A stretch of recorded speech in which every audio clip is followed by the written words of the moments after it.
Welcome to tonight's DAC action as we have the Valparaiso Vikings visiting the Lake Central Indians. I'm Jack Deal with your play-by-play tonight, and joining me in a few is my partner, Giovanni Alcantar.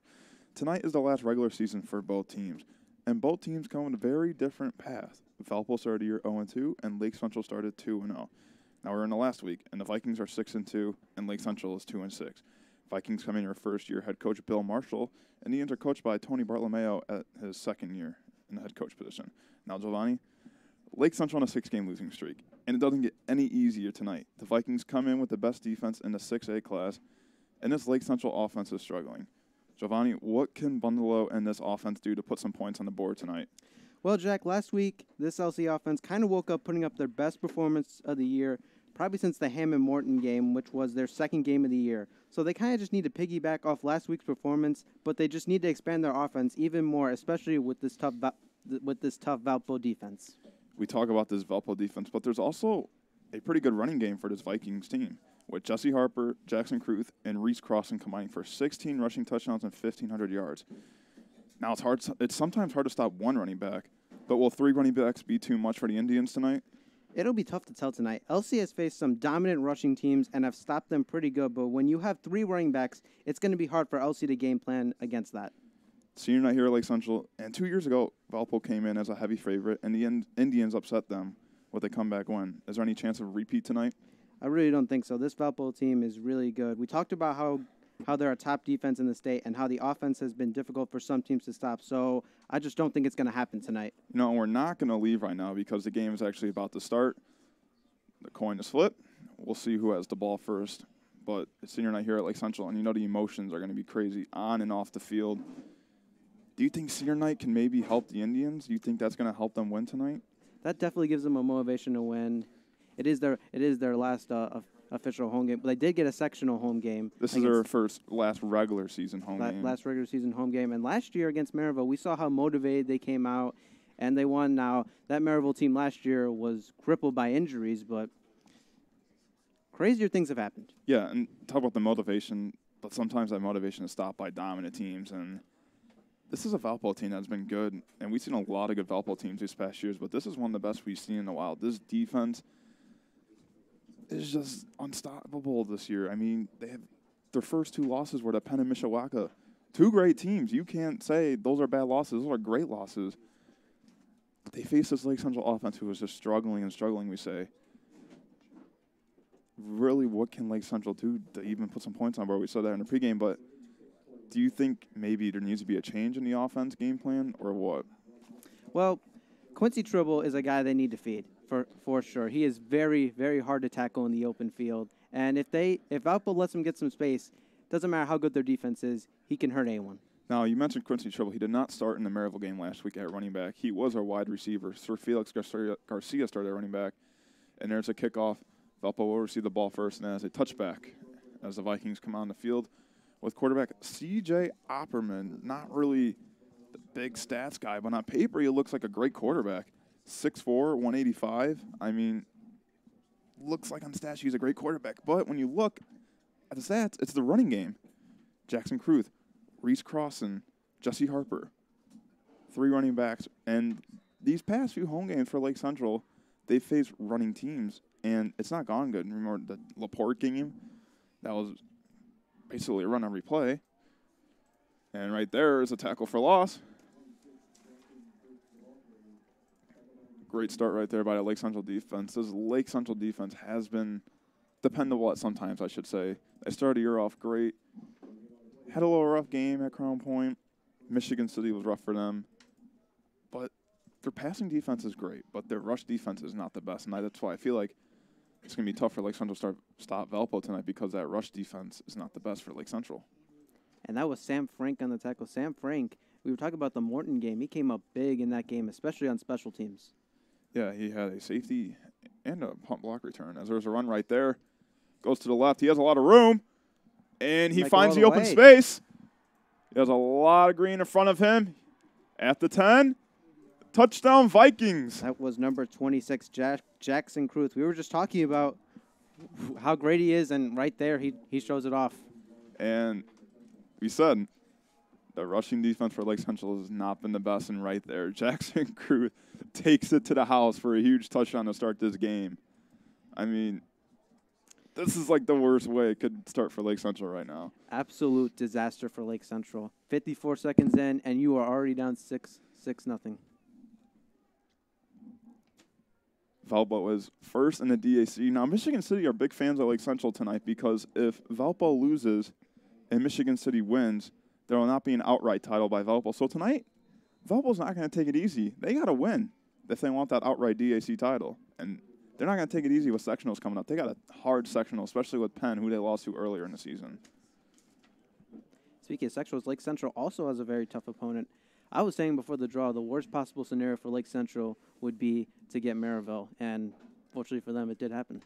Yeah, but I really feel like that Maryville game maybe been their best game out of all those teams in the sectional. Crown Point, their offense was just completely shut down. Portage was a weird game. That 3.5-hour delay really might have messed them up, but I really feel like their offense is best game plan for the Maryville team. So it's going to be interesting. They're here at home in 2 weeks against a Maryville team. Maryville is the favorite to win that sectional. There's not really a clear winner. All the teams, besides Lake Central, are pretty close in the record rankings. And, Crown Point lost to Chesterton by a late field goal last week. But that Crown Point team is not bad. They got a great running game. The defense is good, led by Sam Krutz. Crown Point can win, but I can't really see a clear winner. I don't think Lake Central will, but Maryville, Crown Point, and Portage, it's all up for grabs. Well, I definitely agree. There's not much that separates Portage and Crown Point.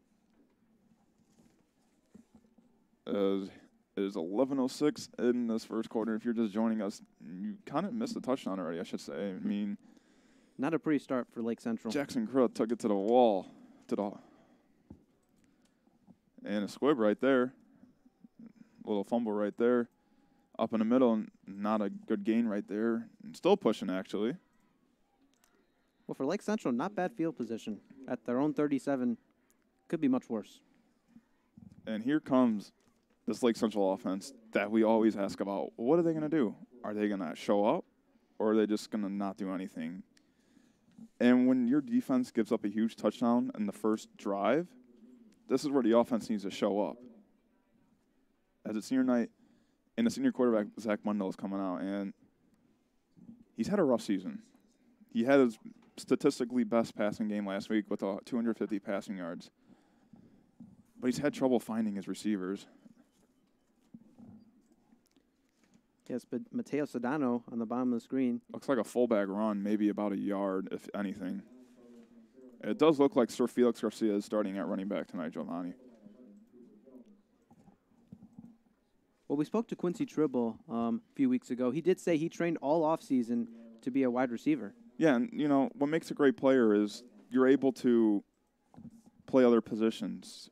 He started his sophomore year at, running back under Anthony Giles, but he was also a punt returner. And he was all out last year with a hamstring injury. So coming out, being a receiver is helpful for the team as goes deep. Sedano's open, and it's off right there. Coverage looks like by number 20, Tristan Winkle, the 5'9" senior for the Vikings, as it will be 3rd and 9 at the Lake Central 39.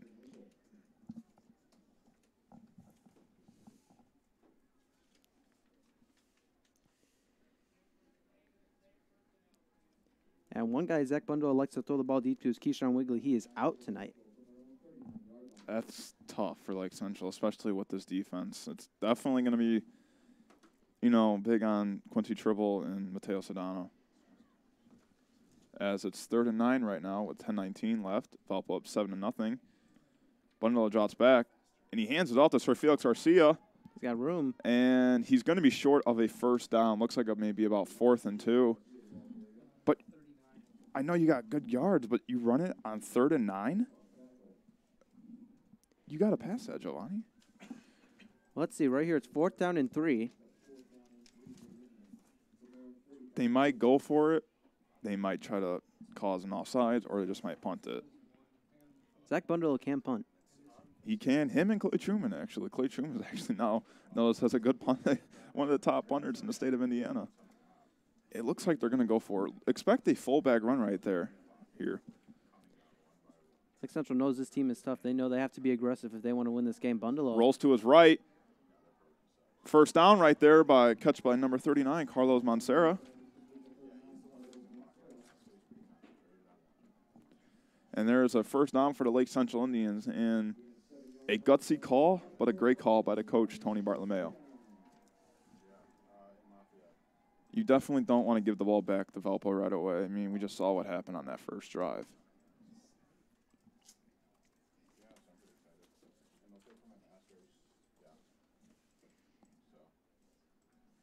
And if you are just tuning in, Jackson Kruth took a long touchdown to the house to make it 7-0 Vikings. Bundalo keeps it. He's going to go deep. He's got a man. And was it caught? Nope, it would be incomplete. Kind of looked like the Valpo defender caught it, but he did not. And that'll be an incompletion for Zach Bundalo. And we talk about that Jackson Kruth, that huge run. I mean, you also got to give credit to the offensive line right there. Great blocking by them, and also the receivers. Without that, he would not gotten to the end zone. I mean, that's probably the best way Valpo could have started the game.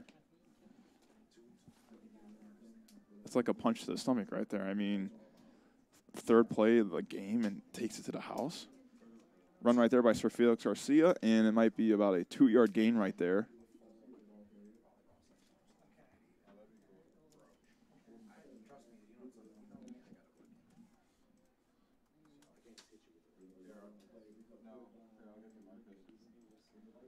And it'll be a 3rd down and 9 for Lake Central. Let's see what they do here. Last time on 3rd down and I believe it was 3rd down and 9. They gave the ball. It was, yeah, and they ran. They got a pass on this, I think. You got Tribble on his right, Mateo Sedano on his left. Bundle drops back. He's going to Tribble, and too high for the senior, as that will be 4th and 9 at the Lake Central 47 with 8:09 left in this first quarter.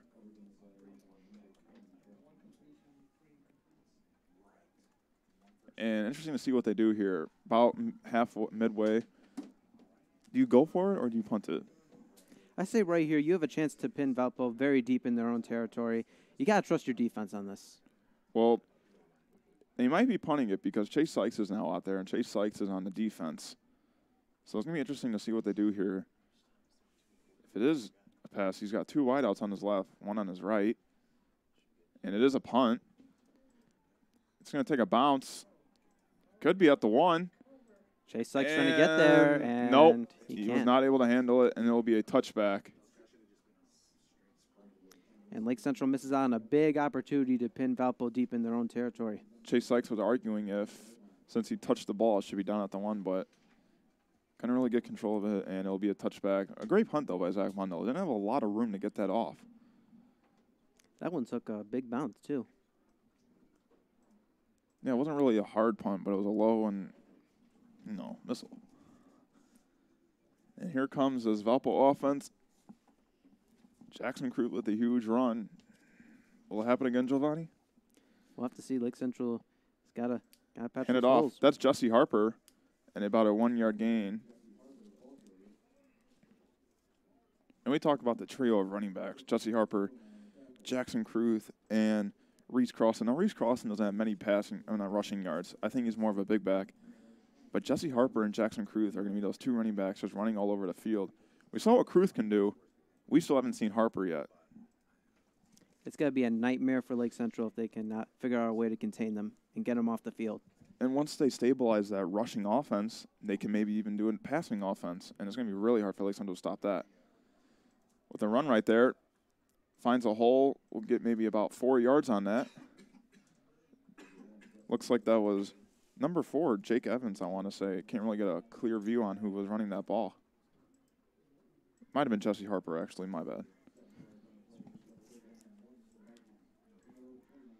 Now, another question, I want to ask coming in, how are they going to rotate these running backs? Is one running back going to get one drive, the other going to get another drive?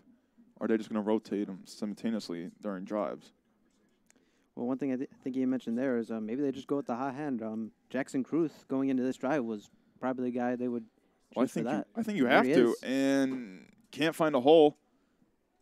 I do not know where they're going to mark this with forward progression. It kind of looks where these refs are lined up. It looks like a first down, but I don't think he got the first down. It looks like they're moving the chains. It did definitely not look like a first down from Pierre Giovanni.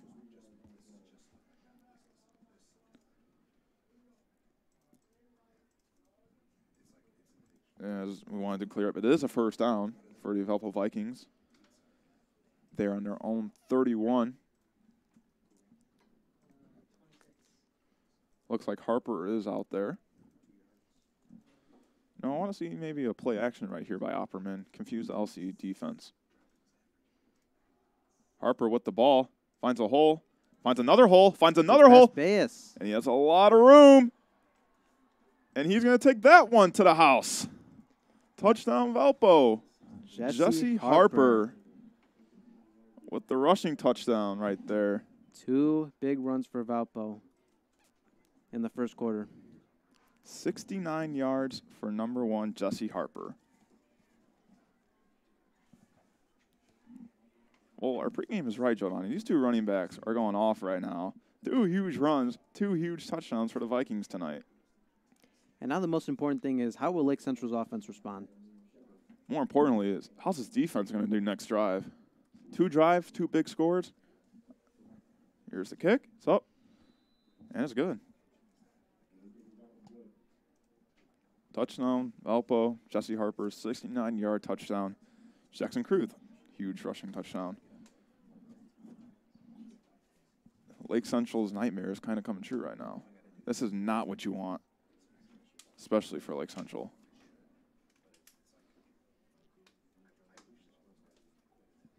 You know, Giovanni, I haven't seen Valpo once this year. They're ranked 10 in the 6A poll, and now I know why. This team is just dominating Lake Central right now. They've also been dominating this whole season.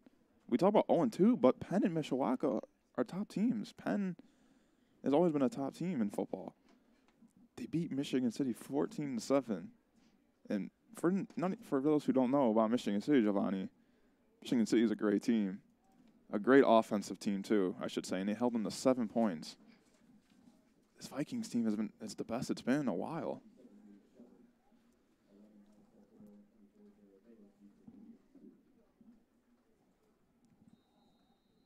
So 6 minutes left in this first quarter. 2 huge rushing touchdowns for the Vikings. And another squib kickoff. Off the foot. Finds a hole. Can't really get anywhere. It looks like it's about the 37-yard line. This is about where they started their first drive. Yeah. The kicking by this kicker is kind of orthodox, I should say. I mean, they're kind of like 2 squib kicks. I don't really know what the game plan is behind that. Well, we saw Sir Felix Garcia had a hard time getting that ball. Bounced right off his foot. Maybe they think they can get a turnover. You know, I wouldn't be surprised if Valpo just onside kicked it. You know, when a coach trusts his defense, he's not afraid to let his defense, help him out. Give the Indians at the 50. I'm confident in that Valpo defense if I'm Coach Bill Marshall. So here's Zach Bundle. He's got 2 wideouts on his left, Tribble and Mateo Sedano. Mateo Sedano is also the backup quarterback. He's got Sir Felix on his left as a running back. Drops back. Looks like that was off the hands of a Valpo defender. And that'll be an incompletion and a second down for the Indians. That was a little bit too far to the left of number 39, Carlos Mancera.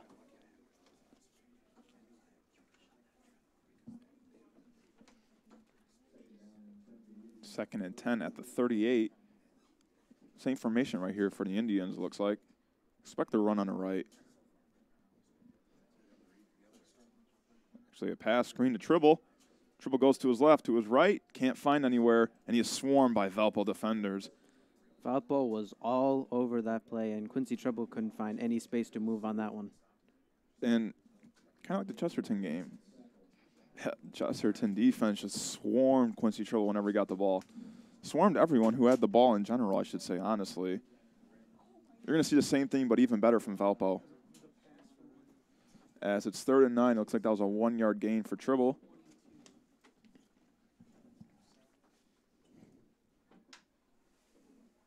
Bundalo taking a little while for this play call right now.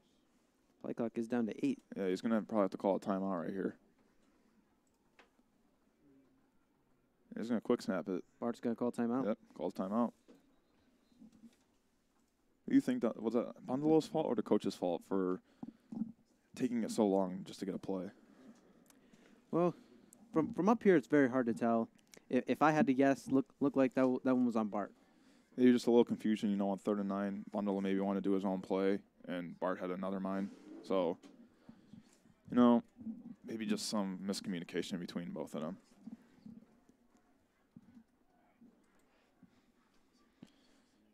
And Giovanni, it is cold tonight. Really cold. And it's going to get colder and colder and colder. But they got to get used to it. 2 weeks they play. And you think it's going to get any warmer here? Nope. I mean, can't complain about it. You got to get used to it, Giovanni. As Bundalo, he's just in shotgun formation right now. He's got 3 on his right, 2 on his left. The screen right there to dribble. And he's swarmed. And the screen on 3rd and 9 will result in a 4th down for the Indians. And on a 3rd down and 9, they try another screen pass. 2 in a row, and the first one didn't work. I guess they thought the second one would work. I mean, they got to be more smart with their play calls, Giovanni. You're giving Valpo the ball once again. 2 big touchdowns. And it's going to be Clay Truman punting. As we mentioned before, he is one of the top punters. He's made a name for himself. He was not a punter until this year, actually. He didn't play for the football team until last year, actually. And that was over his head. He's going to get to it, maybe. And he's down. Looks like he's at the 10-yard line. And the Vikings will get the ball at the Lake Central 10. That snap was just a little bit too high. Goes right over his head. And Valpo now with a very good opportunity to score.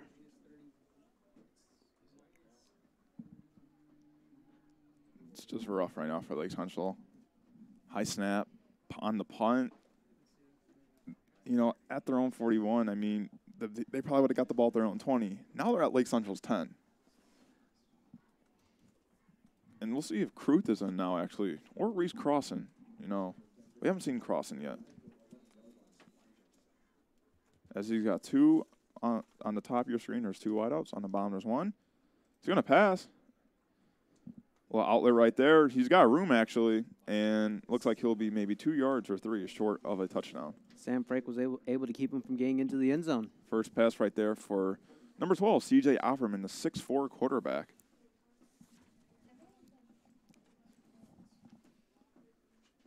And for Lake Central, coming out as Alex Del Toro, it'll be junior Caleb Griffin checking into the game on the far side of your screen. Giovanni, I'm going to expect Reese Crossan to get the ball right now. We talked about how he hasn't really had the many rushing yards, but he has the many rushing touchdowns. And rush right there. Looks like he's in. It looks like he's in. We'll see what they say. Refs haven't given a ruling. And he might be at the 1, actually. Kruth with the carry, and he'll be just short of a touchdown, maybe inches. So it looks like Kruth is out there right now for the Vikings. It is 1st down and goal. And it looks like a QB sneak, and looks like he's in. I say he's in. And he is. Touchdown Valpo. C.J. Opperman with the rushing touchdown. Valpo 20, Lake Central 0. C.J. Opperman saying, hey, my running back can do it. Why can't I? Rushing touchdown right there. A 3rd one for the Vikings tonight with 3:40 left in this first quarter. Kicker for Valpo is 2 for 2 on his extra point so far. Up. And it's good. 3 for 3. That is 97, Liam Shepard, the sophomore, kicker and punter. 21-0 Vikings. We'll see if we see Valpo's kicker on the field for anything outside of an extra point tonight. Now, do we see a quarterback change in this game at all, Giovanni? Well, Lake Central does have senior quarterback Andrew Smith, who, if I do recall, has not played. He is a senior. I do remember right, he has not played any varsity football. They also do have Mateo Sedano. I think he would come in. He's had experience, a lot of experience. He's played last year. He's on the Marion Catholic football. He was starting quarterback for Marion Catholic. And he played a little in the Munster game while Zach Bunnell was out with injury. So I really feel like if they're going to take Bundle out, it's going to be Sedano that comes in for any help because he has the most experience there.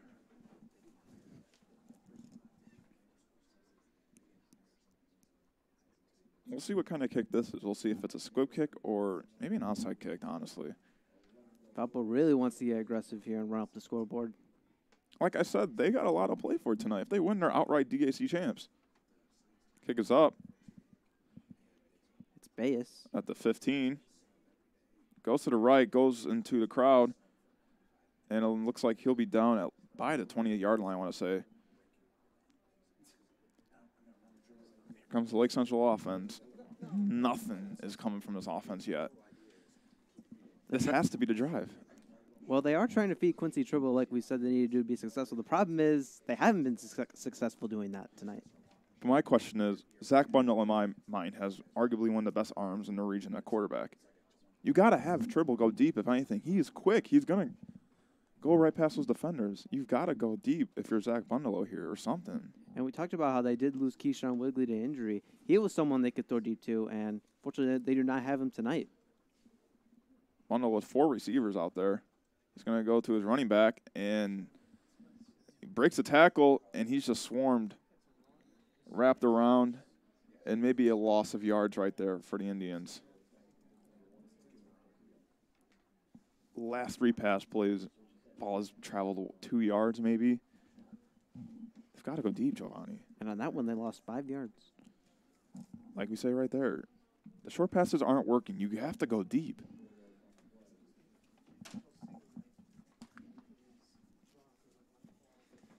Bundle, he's got 3 receivers at the top of your screen, 1 at the bottom.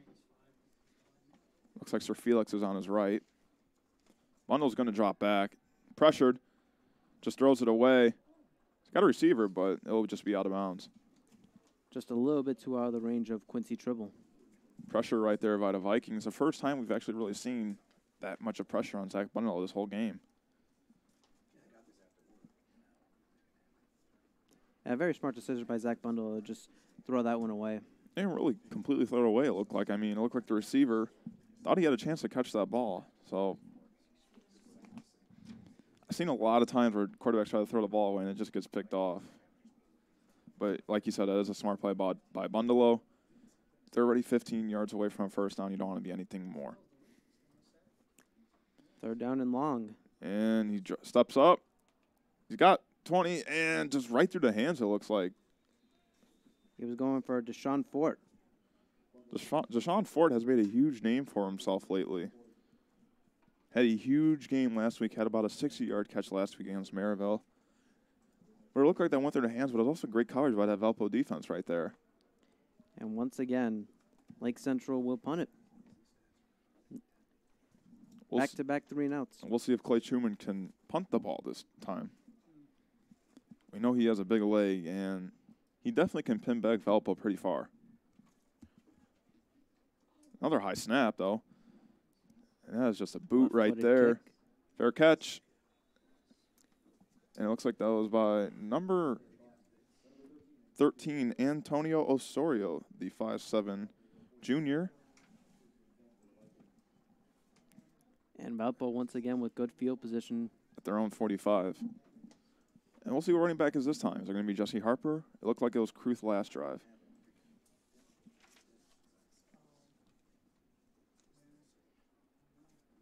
It looks like it is Kruth out there, actually.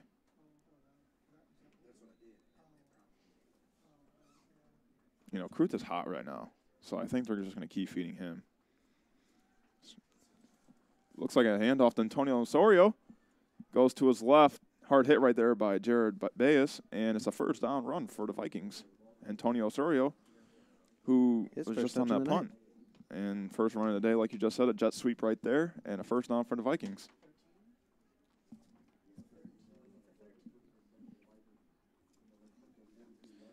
Valpo now on the Lake Central 42. They're just running right now.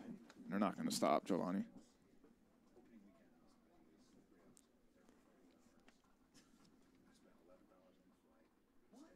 They fake the jet sweep. Kruth breaks the tackle, and he's just swarmed right there by the LC defenders. And it looks like that'll be a loss of 3 yards right there.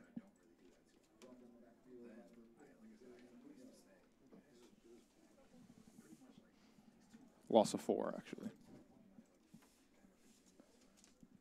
And that's probably the first bad run we've seen by Jackson Crew this whole game. That might be the first bad play we've seen by Valpo. Yeah, honestly, you're right, Giovanni. Maybe LC's defense is now figuring out what they're doing. As we are down to just under 2 minutes to play here in the first quarter.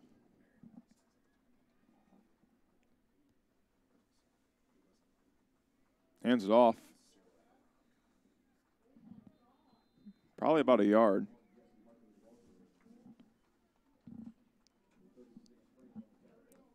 And the Valpo coach on the field is not pleased with that call, it seems like.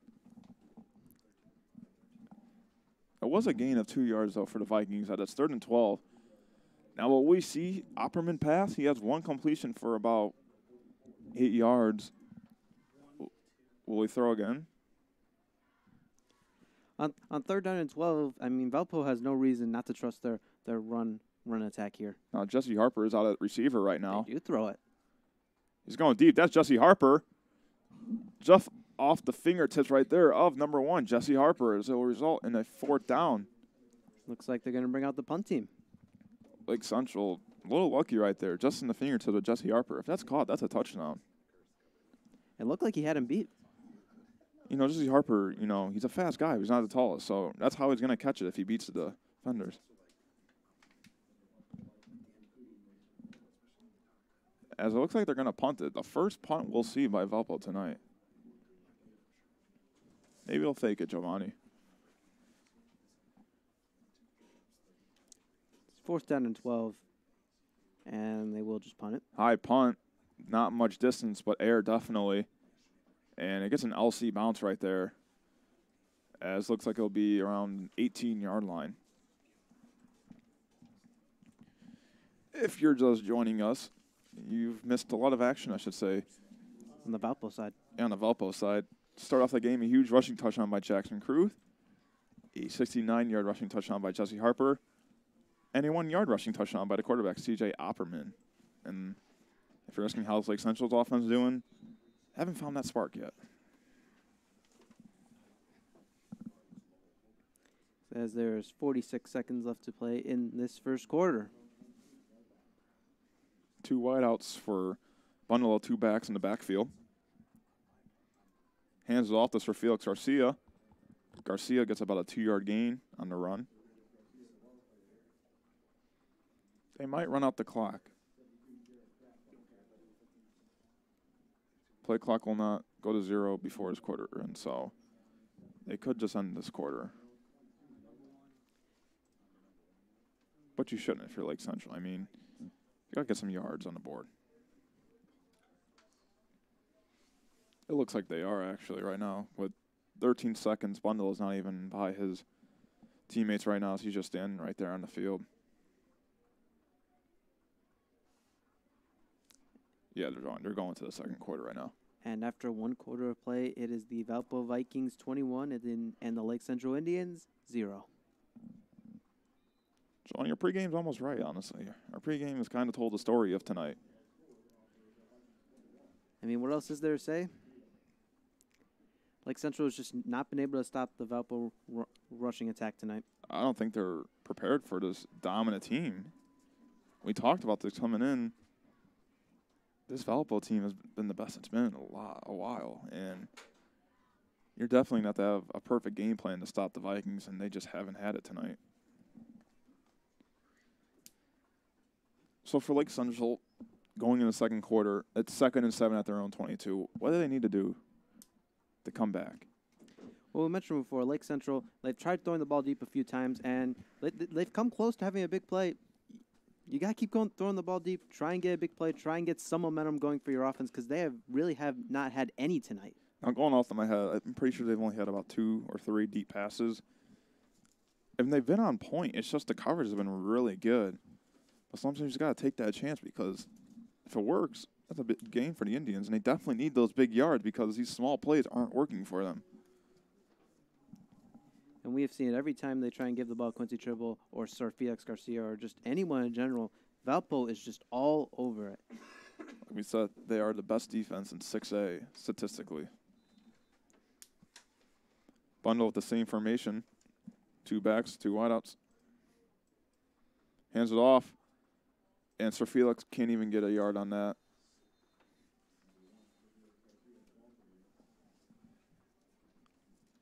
Couldn't really see who was the tackle on that. There were about 5 Valpo defensemen on him.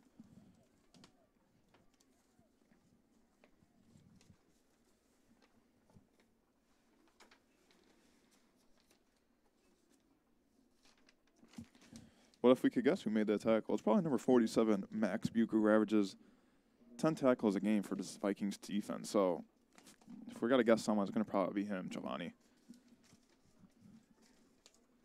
3rd and 6. Bundle's going to drop back. And Mateo Sedano cannot catch the ball, as that will be a 4th down for the Indians with 11:11 left in the second quarter. Smart play there by Lake Central. Well, right there, looked like he had Sedano. Looked like he had some space, but looks like the throw was just a little bit off. It looks like he had him on the curl, but he threw it too far on his side for him to make a grab on it. And once again, it will be Clay Truman out punting for Lake Central. Now, the last 2 snaps for Clay Truman has been high. The first one was over his head, and the second one he had to make a jump for. And Clay Truman's a tall kid, so another high snap. And looks like there's a little shanked right there. It's an LC bounce. It looks like it'll be at the 41.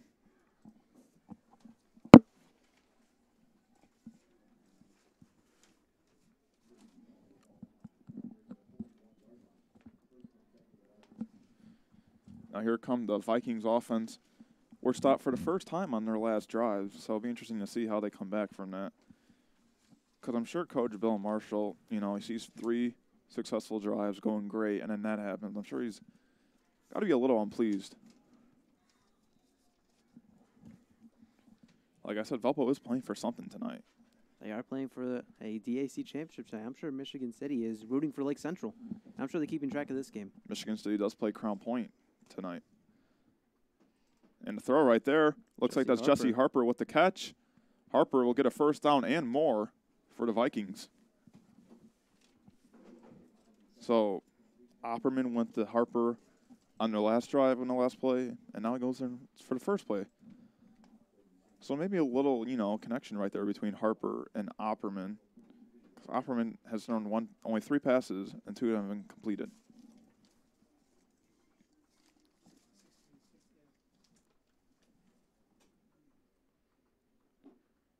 Kruth with the ball. And Kruth just going through everybody, and that's a 1st down for the Vikings. Looked like nothing was going to stop Kruth from getting that 1st down right there. Yeah, he turned nothing into something, and that something is a 1st down for the Vikings.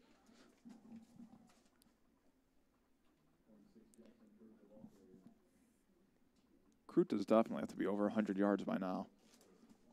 Definitely. And there's 10 minutes left in the second quarter for Kruth, so 200 yards might be calling his name.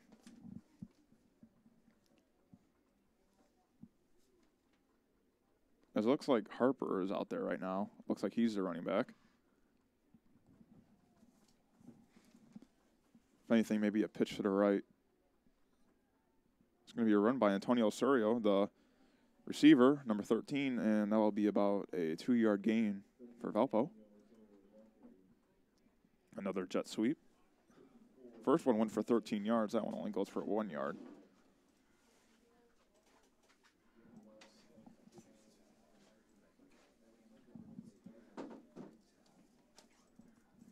And Lake Central absolutely needs a stop here. Well, it looks like Kruth is now out there, and LC has just not been able to stop Kruth. Kruth bulldozes his way. Not a 1st down, but a good gain. It's going to be 3rd down for the Vikings. They are in field goal range, but if you're Valpo and you're right here, I think you just go for it. It's not 4th down yet, but still, I mean, at this point, why would you not have enough faith in your offense to go for it? Or your defense in general. I mean, defense has been all over Lake Central tonight. As it's 3rd and 4 at the Lake Central 23 with 9 minutes left in the second quarter.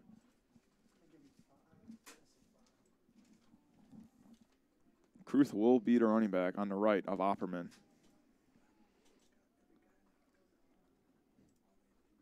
Hands it off to Kruth. Kruth goes to his left, cuts. I don't think that's enough for the first down, maybe a yard or two short.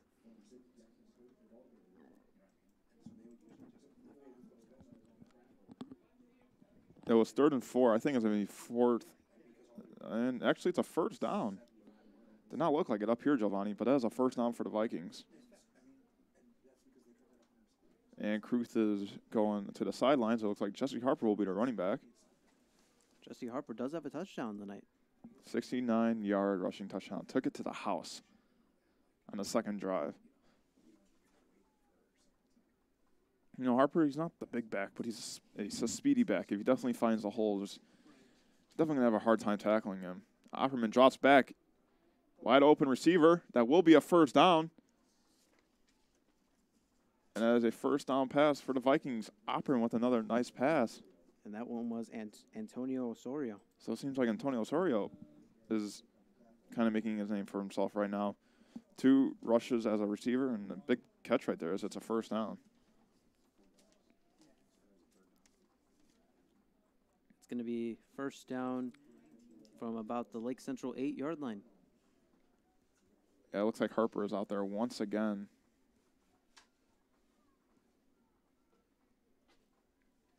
You know, I like how he's mixing up his plays, especially on this drive.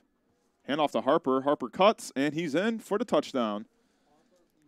Jared Baez couldn't stop him on that one, and it is 6 points for Valpo. Rushing touchdown number 2 for number 1, Jesse Harper. First one was 69 yards. Second one will be only 8 yards, but still a huge rushing touchdown. And it's 27-0 Valpo.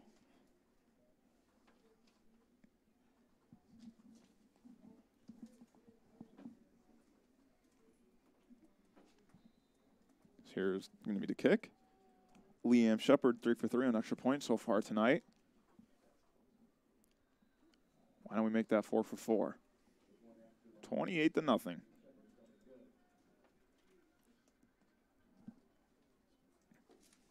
So And for Lake Central's offense, the time to get going is right now. yeah, Giovanni, I definitely agree with you right there. And I didn't realize, you know, coming in, I didn't think this Valpo running game would be this good as it is. I mean, this offense is where it wants to be, especially with sectionals coming up. I mean, first game against Chesterton, they're expected to win that. But Penn, that's a tough game. They lost to them in the first game of the year, but it's so hard to beat a team twice in high school, unless the teams are different. But Penn and Valpo are almost the same, so it's going to be a great game. I feel like Valpo right now looking like the favorites in that, but obviously a lot of people think Penn is definitely the favorite to win that.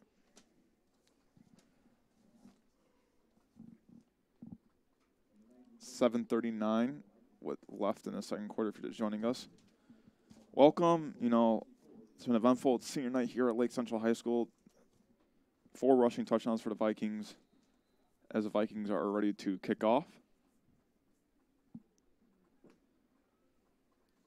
It's a high one, not the best distance, though. Looks like it'll be out of bounds, and that will be a flag. You know, just normal flag. Can't kick it out of bounds on a kickoff. Johnny, do you know where that ball's placed for high school if it's kicked out of bounds? Well, I know in the NFL it's the 40-yard line. That's what I'm thinking for high school too. And it looks like it might be. Actually, maybe 35. 35 actually.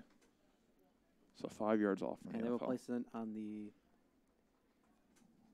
other side of the field. You know, 35. Kind of surprising to say, but that's not been the best starting position for Lake Central. I mean, they've been getting great starting position, and it's kind of been getting worse and worse. I feel like they just got to get something here, Giovanni.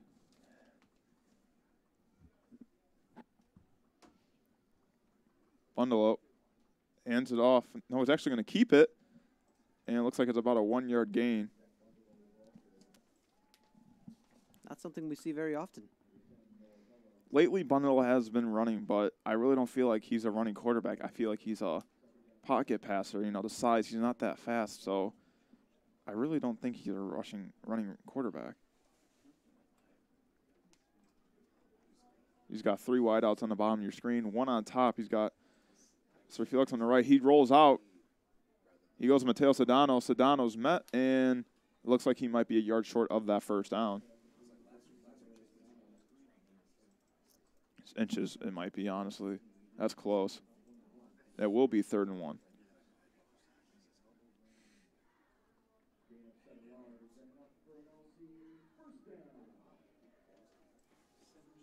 It will be a first down, Giovanni. Ooh, we haven't heard that in a while. First drive, honestly.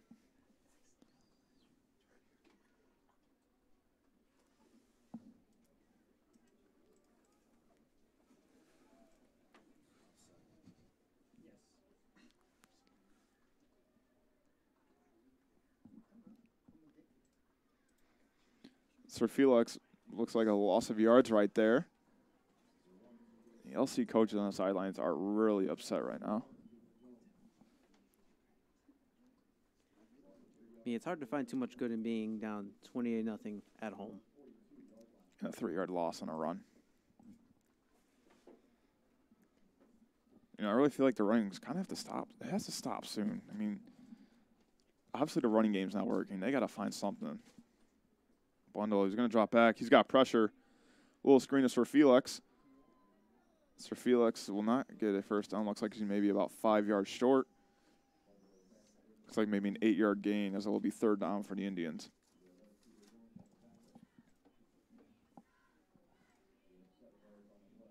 Seven yards, it'll be 3rd and 6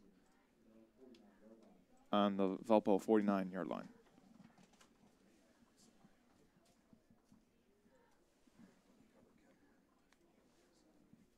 Third and 6 right here. You think a run's going to happen or a pass? I would have to imagine that there's no way Lake Central runs the ball right. Well, there's pressure. Valpo's bringing the pressure, and they definitely are. Bundle just throws it up in the air, and it'll just be out of bounds. And it'll be 4th down for the Indians as the Vikings brought the pressure, and Zach Bundalo just threw it out as it'll be 4th down. 5:42 left in the second quarter. To me right here, and never mind, I was about to say they could go for it, but no, you have to punt it. You can't give Valpo anything with how good their offense is moving tonight. But they were aggressive early on. They did go for it on 4th down and 3. This is 4th down and 6, but the score was 7-0. It's 28 now. They don't want this to get ugly, Giovanni. Best snap right there. That's a booming punt right there. No fair catch. He's going to return it. And a great special teams right there for the Indians. He's still up, but still. Great stop right there for special teams. Looks like he's maybe about the forward progression puts him, looks like about the 16-yard line. 5:27 left, Giovanni. Is Valpo going to score again on this drive? I mean, Lake Central has not been able to stop them all night. I see no reason that Valpo can't score again on this drive. It looks like Kruth is out there right now for the Vikings. But Jesse Harper is always out there as a receiver, so maybe Harper at receiver, Kruth at running back can always work out for the Vikings. Goes back, and low pass right there. But to number 4, Jake Evans, a 6'3" senior, listed as a tight end. Low pass for him as there will be a 2nd down and a 2nd incompletion for C.J. Opperman tonight.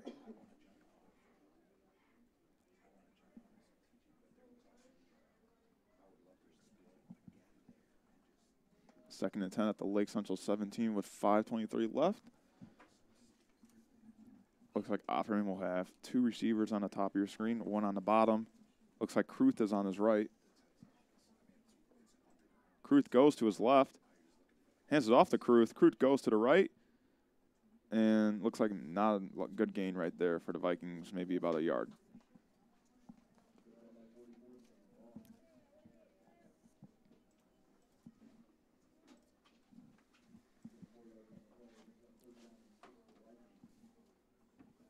Third and 6 at the Lake Central 21, entering the final 5 minutes of the second quarter.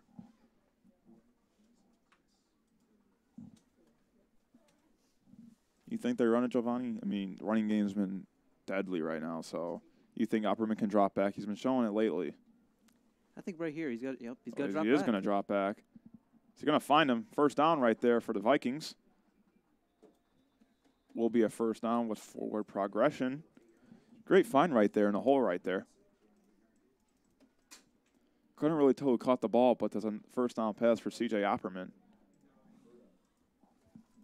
Looks like that was by number 9. And Lake Central looked like they were in a good position to finally get the Valpo offense off the field. And Valpo able to get a first down.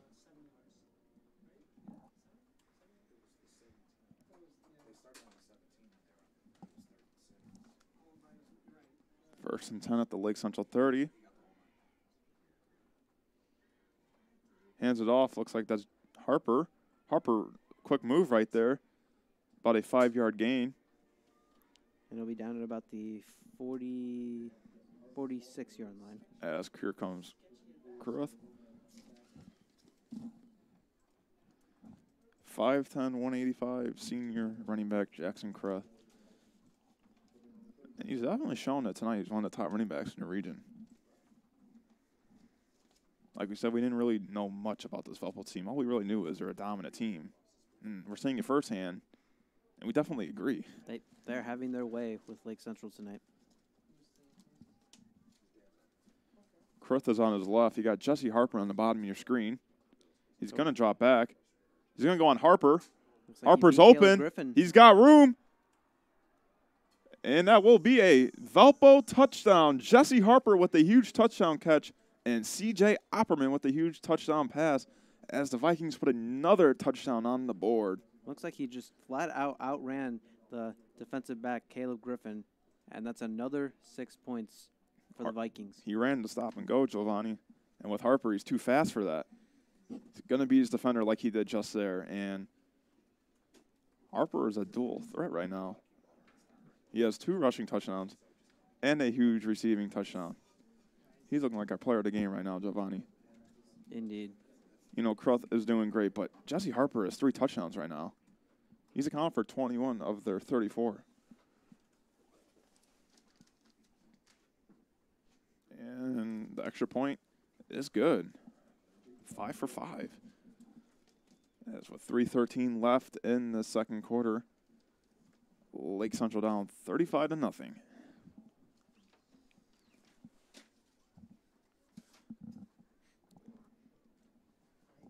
It just seems like tonight Lake Central has been outplayed in every single aspect of this game. Yeah, you're totally right, Giovanni. I mean, Valpo's a really good team, and Lake Central might not be the best, but still. The running backs are finding the holes. The receivers are beating the defenders.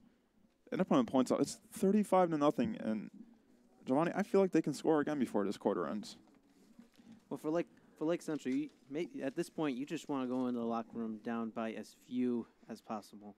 I mean, right now, the most important thing, you want to try and score or at least get some points on the board on this drive, or who knows, maybe just have a big play, give your offense some spark going into the second half. I mean, they do have a good kicker in Cole Rainwater. He can definitely get him a good field goal. Cole Rainwater has hit some long field goals this year. But they've never really been in position for one. Gotta give credit to that Valpo defense for that.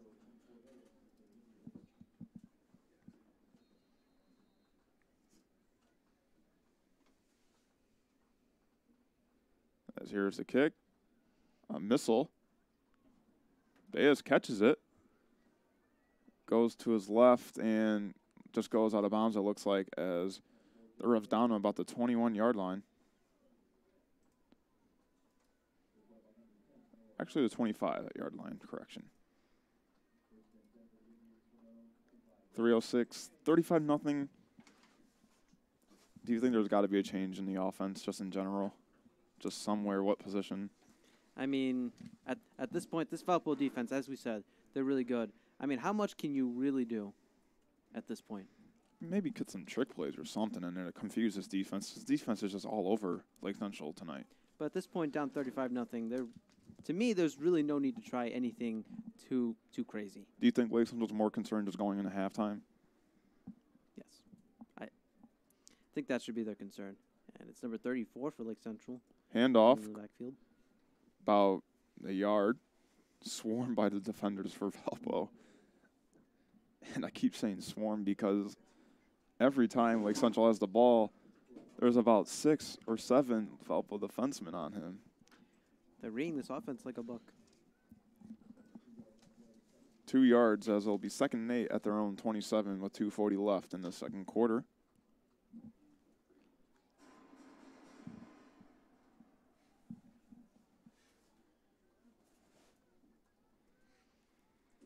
Bundle has got 2 backs, 2 wideouts. And there's a flag. Might be a false start.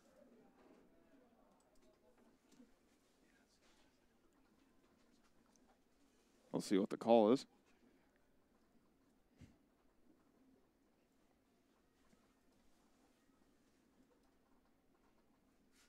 False start on the offense.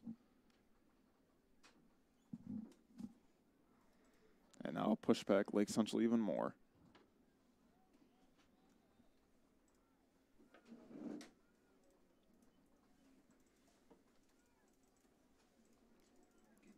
Two minutes and 22 seconds to go in this first half. 2nd and 14 at their own 22. Bundle's going to hand it off. A little room right there. Ooh, and a hard hit right there. And there is a flag. There are 2, actually. Maybe targeting, if anything. You look at there's helmet-to-helmet contact on the play.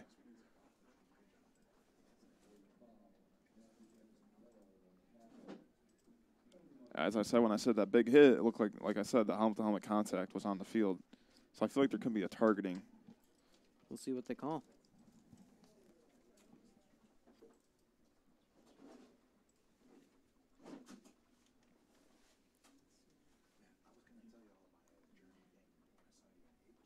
It looks like it could be targeting.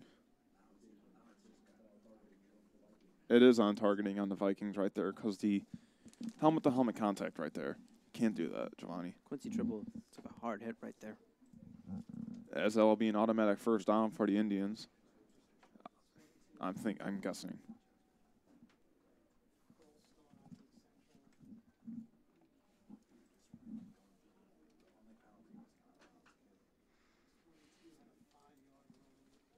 As for targeting, you get a lot of yards. So for Lake Central, this is maybe a start to a comeback, if anything, Giovanni. Down 35, it's going to take a lot.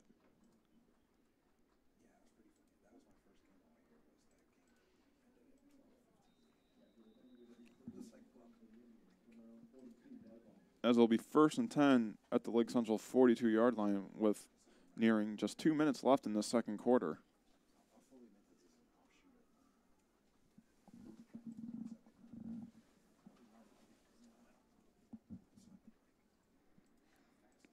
Run right there. Pulling Valpo defenders, but it'll only be about a 4 or 3 yard gain.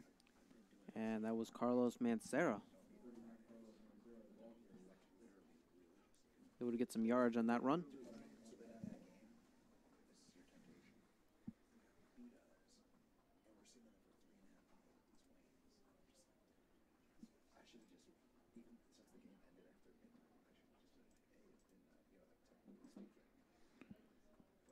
.120 left.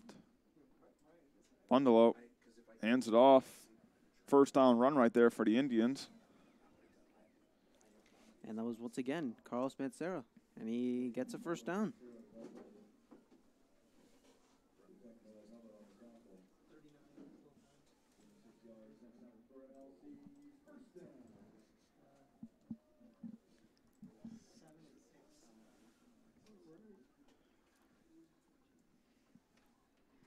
First down for the Indians. Under a minute now left. First down at the Valpo 45-yard line. Drops back. He's going deep. He's got Mateo Sedano. And it is just out of his hands. Defended by number 20, Tristan Winkle, the 5'9" senior. Almost an interception right there. Dangerous play as there's 44 seconds left in 2nd and 10. And maybe here Lake Central is trying to set up Cole Rainwater for a long field goal.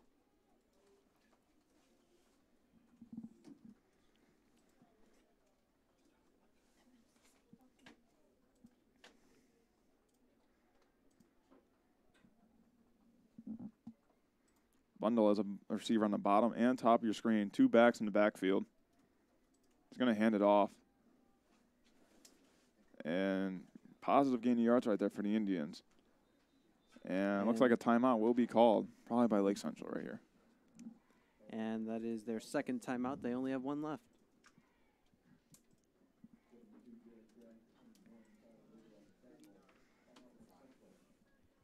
Now, Jack, let me ask you this. What do you think Bart's saying to his team in this huddle right now?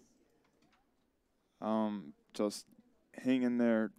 Don't let the emotions get the best of you right now. I know you guys are down by a lot, but there's still plenty of time left in this game. You still have 36 seconds left in this quarter, and they still have to play, so don't give up on yourselves yet. Just try to do something good out there. I mean, you can't just quit in the first half. You got to play the full game.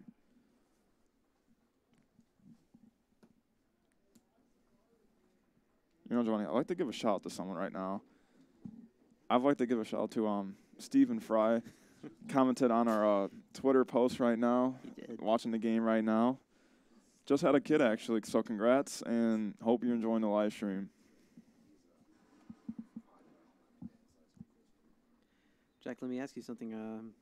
Will he be getting an autograph anytime soon? I don't know. He is a Jets fan, so I don't know. Rush right there. Looks like that's Mancera. And trying to go through, and I don't think that's a first down right there. I think he's about a yard or two short. As time keeps ticking, and timeout is finally called. Hey, correct me if I'm wrong, the Chicago Bears, your team, do play the Jets this year. Yes, they do. 2 weeks at home. Big game. You know, he thinks the Jets will win, but I don't know. I think the Bears are too good for them. Bears do play Sunday. I'm really excited, Giovanni.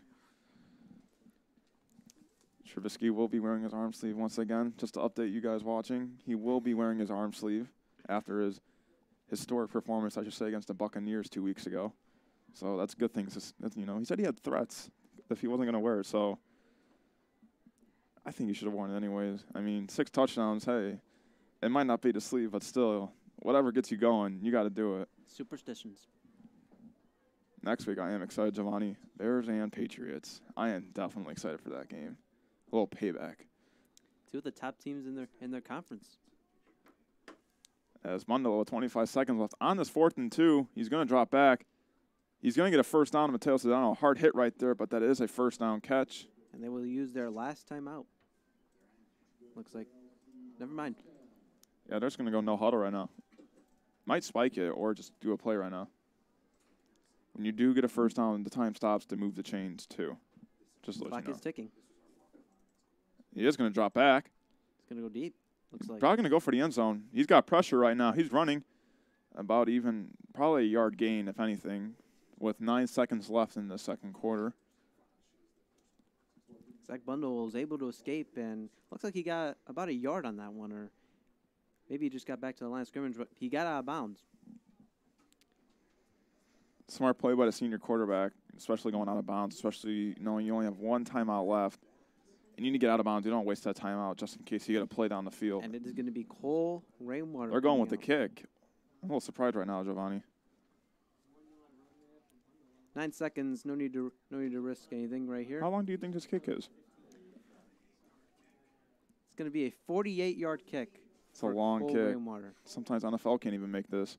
It's up. I don't think that's a distance. It does not. And that one is no good. There's 2.9 left on the clock. Valpo might score right here, if anything. I think it's safe to say they'll probably wind the clock down for the first half. You think that was smart going for the kick? You have 9 seconds and 1 timeout left. Do you think they should have ran one more play at least? Well, it looks like Lake Central's clearly just trying to get some points on the board here, and that was a far kick though.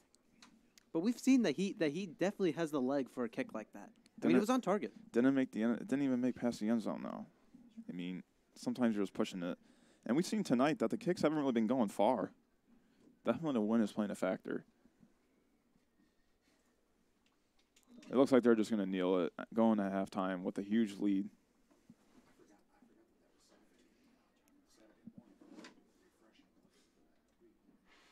And it is going to take an absolute miracle for Lake Central to come back into this game. And that will be it. We will be back in 15 minutes for more coverage of the second half of the Valpo Vikings and the Lake Central Indians.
Welcome back, everyone. My name is Jack Thiel, and joining me is Giovanni Alcantar. If you missed the first half, it's been a pretty eventful half for the Valpo Vikings. 4 rushing touchdowns and a huge passing touchdown. Giovanni, the story tells it all. 35-0. Valpo is really looking at a win right here. I mean, do you think there's any chance for Lake Central to come back? If Lake Central wants any chance of coming back in this game, we've said it all day. They just need like one big play to maybe get this offense, like give this offense a spark. And who knows, maybe it's not just about this game and winning this game and trying to come back. Maybe it's about trying to give that offense a spark and trying to get some confidence going into a very tough sectional game at Maryville. They do get a bye week next week, or a week off, I should say. And then week after that, it's Maryville here at home for the sectional. Maryville is down right now, losing to Chesterton 9-7, and by halftime, I should say.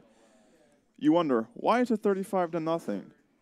First drive, Jackson Cruz with a huge rushing touchdown, took it to the house. Second drive, huge rushing touchdown by Jesse Harper, 69 yards.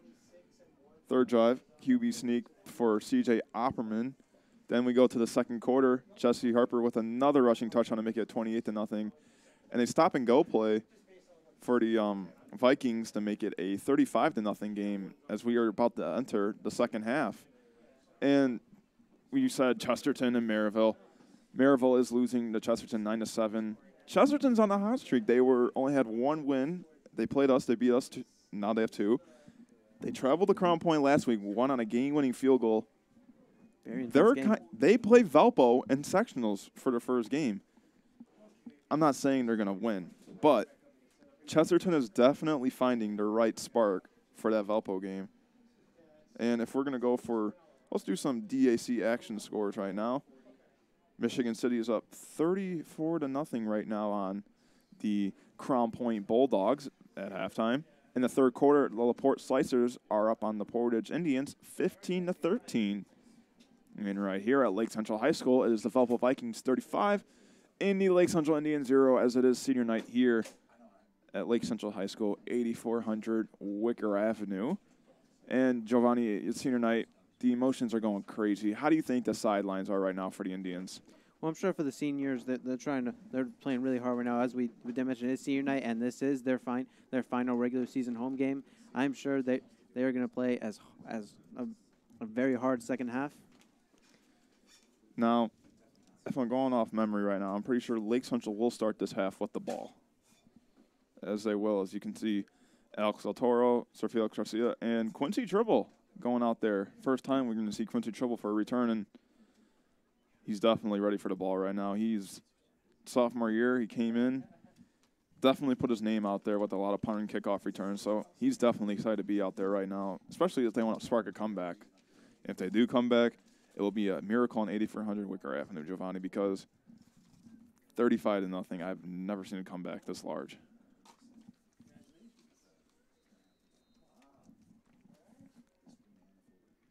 As here's the kick. It's a booming kick right there. It's going to Quincy Tribble. Tribble won't fair catch it. He's going to run it back. And he goes to the left, inside, middle.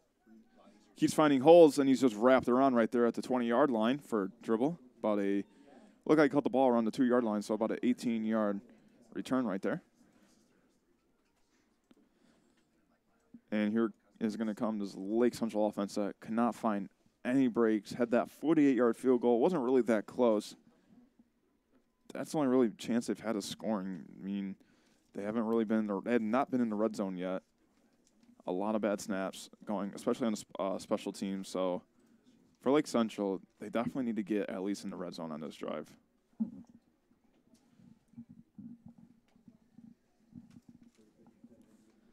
As Mundell will have 2 wideouts, 2 backs.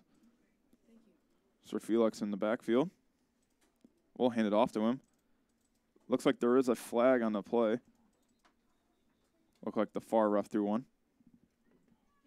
Could be a holding on the Indians and send them back even more. And the one thing you don't want to do here is go 3 and out and give Valpo the ball back in what will most likely be a good field position for them and give them a chance to go up by potentially 42-0.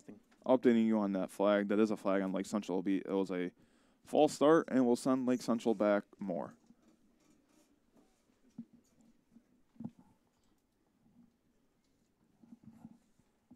So Lake Central will go back.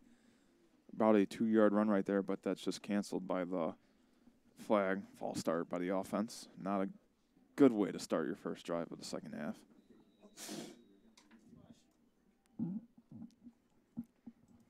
About a 5-yard, that's a 5-yard penalty right there. So it'll be 1st and 15 at the Lake Central 14. Same formation for Bundle. It seems like this has been the formation for pretty much the whole game. Pass right there. It is a catch, but the defenseman for Valpo with the quick tackle.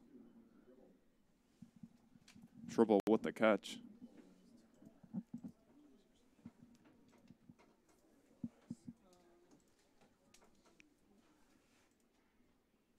So it'll be 2nd down and 11 for Lake Central.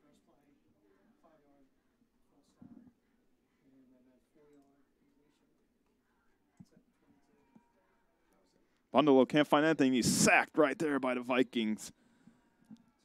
They've gotten some pressure on Zach Bundle tonight, and that is the first time they were able to sack him. Yeah, more and more as the game's been happening, it seems like they're putting more and more pressure on Bundalo. They're definitely going to get to him. As that will be 3rd and 16 at the Lake Central 13.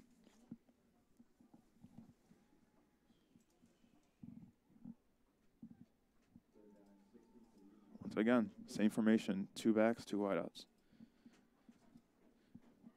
3rd and 16. We'll see what Lake Central does right here. Bundle's going to drop back. Goes to a little screen right there, and he can't find any room right there with a hard tackle. That's Sir Felix Garcia, and that's been the story of the night. Valpo is just all over Lake Central's offense. It looks like that was by number 40, Blake Worthington, on the tackle right there. As here comes the punt team, and Lake Central is pinned and Truman is almost in the end zone right now. So we've seen a couple high snaps, so this has to be a good snap for Truman.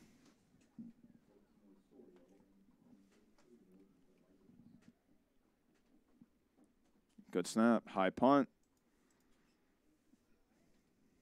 No fair catch. He's going to return it. So Osorio Goes all the way to the side. Osorio.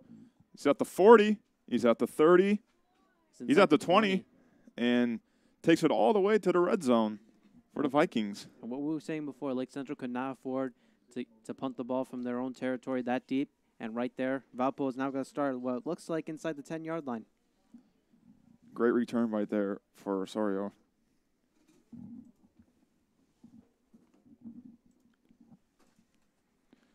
As it'll be marked at the 10-yard line, so it will be a 1st and goal for the Vikings. Interesting to see who will be our running back right now. I'm going to have to go with Kruth. He's had a hot game.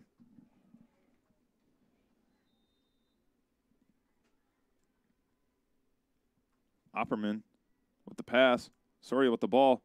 High catch, and he's just drilled right there by Chase Sykes. What a tackle by Chase Sykes. So loss of yards right there.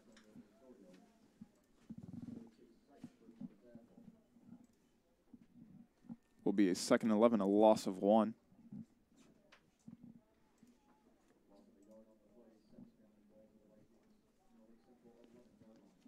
On the 11-yard line with 8:50 left in the 3rd quarter.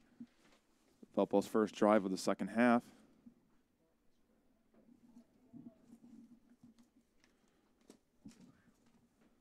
Opperman has 2 receivers on his right, 1 on his left. Receiver in motion. Hands it off to Osorio. Osorio's going to the left. And looks like he's hit hard once again. And looks like maybe about the 5 or 6-yard line for the Vikings. And we've seen Lake Central has had a hard time stopping Osorio tonight. Yeah, it's the 3rd jet sweep for him. So Osorio's definitely also one of the running backs of this team too, I should say, honestly. Will be 3rd and goal. And if you're Valpo, say you don't get the touchdown, if it's 4th and goal, they're definitely going to go for it.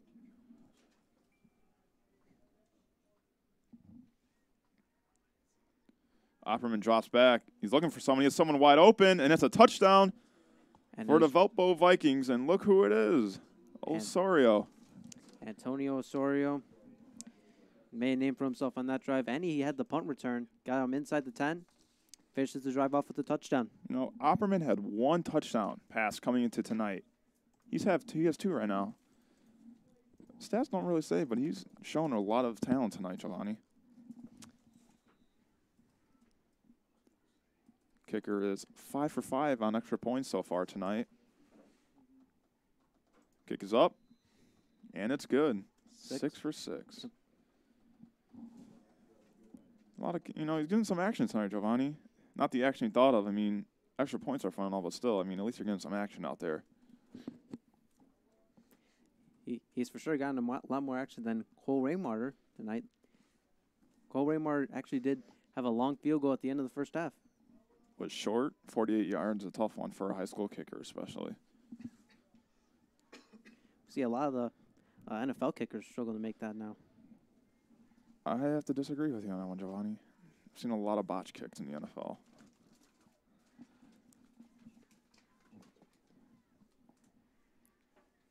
I mean, this past week we saw what Mason Crosby did at Lions-Packers.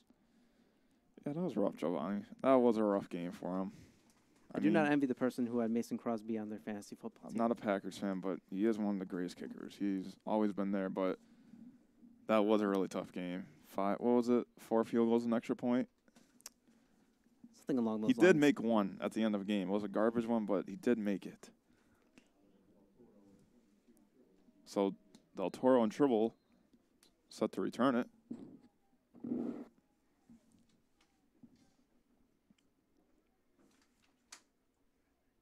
Here's the kick.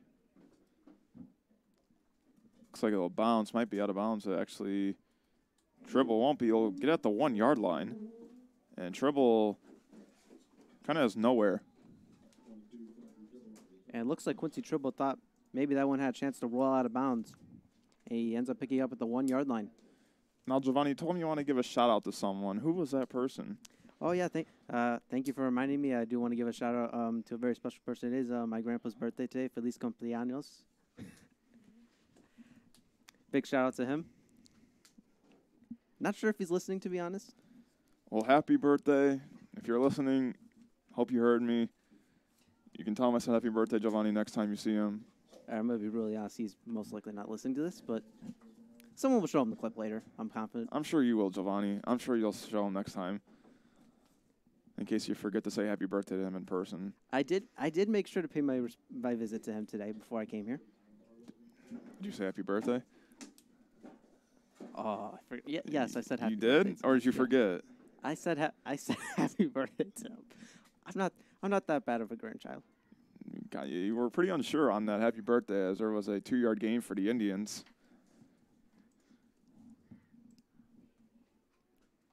Same formation, Giovanni. And it hasn't been working. I mean, they got to change it up. Fumble. And a fumble. Aborted snap, and Vundala might have just fallen on that, as he did. And it will be a 3rd down for the Indians.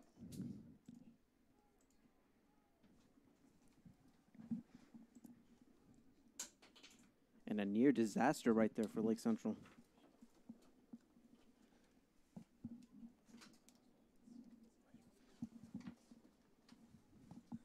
As it will be 3rd and 10 for the Indians. Bundle drilled right there, but a pitch and a 1st down run right there. And Bundalo got hit hard on that pitch right there. The pressure almost got to him before he got rid of that ball, but a good pitch right there by Bundalo on the 1st down run for the Indians. It's good to say. It's good to see he was able to get up, and looks a little bit shaken up, but I mean, Giovanni, he took a hit, so definitely gonna be shaken up on that play.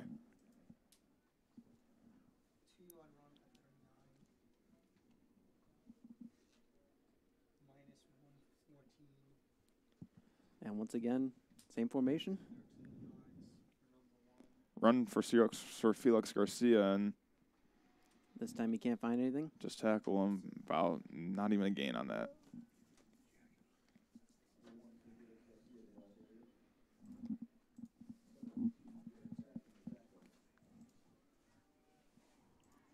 Like you said, our next game for LC will be home for sectionals against Maryville. Portage will travel to Crown Point in that sectional 1. For sectional 2, it will be Chesterton and Valpo and Penn and Warsaw. So kind of expect to see a Penn and Valpo rematch. Bundalo pitches it. Breaks the tackle and just caught up, and that'll be about a 3-yard gain right there. So Felix found the hole, but it looks like he got tripped up on the feet. Talking more about the sectional, Maryville, it seems like they are the favorite to win that sectional. I feel like teams. Maryville's the most consistent team in that. Don't forget, Maryville did beat Andrean. Andrean's a heck of a team. Zach Merrill at quarterback, he's one of the best quarterbacks in the region in my mind. So Maryville does have that win hanging up for them. So Maryville is a tough team. Bundalo is going to hand it off, and there's nowhere for Felix Garcia. There is a flag on the play. Curious to see what this is. Looked like the flag was thrown, and it'll be a holding, actually. I think this should be declined. It looks like it will be declined as here comes the punt team. 4:52 to go here in the third quarter.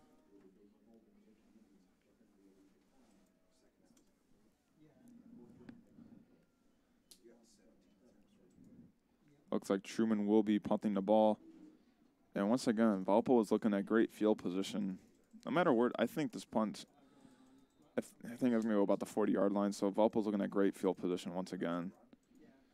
High punt. No fair catch. Play off the bounce. And a great bounce right there, actually, as it's going to be rolling all the way to the 26, it looks like. And Valpo will start at their own 26-yard line.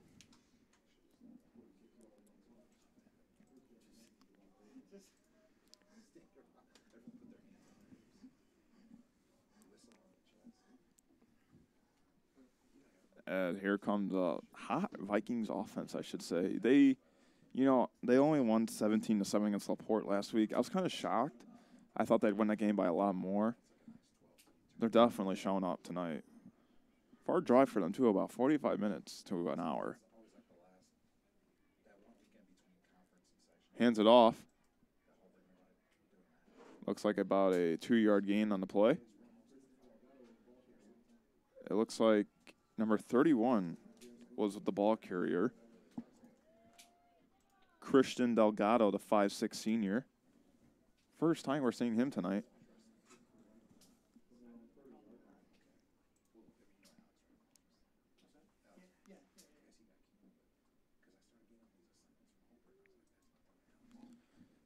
You know, Valpo is just playing the game right now, just tick and talk, and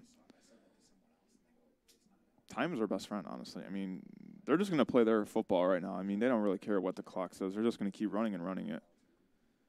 Delgado with the run. Spin move. Brought about 2 yards short of a first down, and it'll be a third down.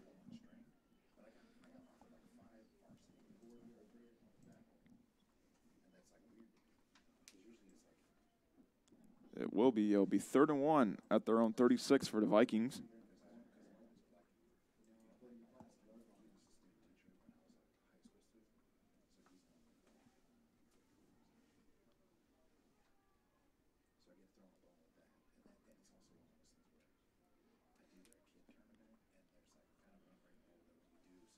You know, Giovanni, we go back to these past 2 senior nights for Lake Central. Both have been comeback wins, but tonight just seems impossible as there's a first down run for the Vikings.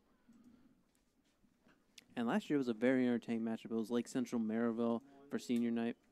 Great game. I was on the call for that last year. I was somewhere. I was not here. I think I was working that night, but I was here 2 years ago when Valpo came for senior night, and we're upset. So I thought maybe Lake Central can have that LC magic, you know. But tonight, it's definitely not working with this Valpo dominant team. I mean, this is the most complete team I've seen all year. And you got to remember, they play in 6A. 6A is not easy. It's a hard class, I should say, with Warren Central at top up there. There's a run right there, maybe about 2 or 3 yards, and I feel like that's where we're going to see this whole game now from Valpo. I think they're just going to run the ball. If they don't get a first down, they'll punt it. I mean, I don't think they're really going to be sad about it. You know, I feel like they'll at least get one more touchdown in this game. just to put a icing on, cherry on top, I should say. So just one touchdown for Valpo, kind of like just end it. As we are under 2 minutes to go here in the third quarter. Yeah, it's been a fast quarter, Giovanni. Flies by. I bet you since I said that, I jinxed it. As he's got two receivers on his right, he's going to run it. Cuts inside. Not the best gain. Looks like about 2 or 3 yards.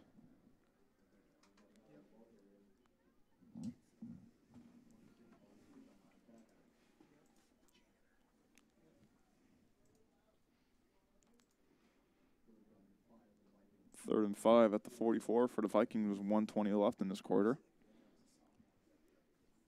You're just tuning in. You've missed a lot of action. Mostly on the Valpo side. Yes, a huge rushing touchdown by Jackson Crit to start the game. Jesse Upper with a 69-yard rushing touchdown.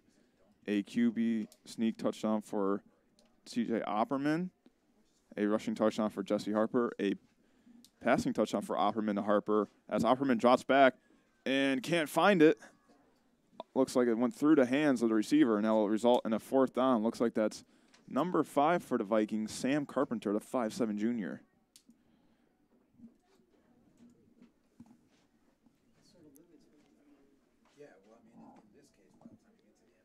Going back, Valpo has just been dominant, The scoreboard tells the story, Giovanni.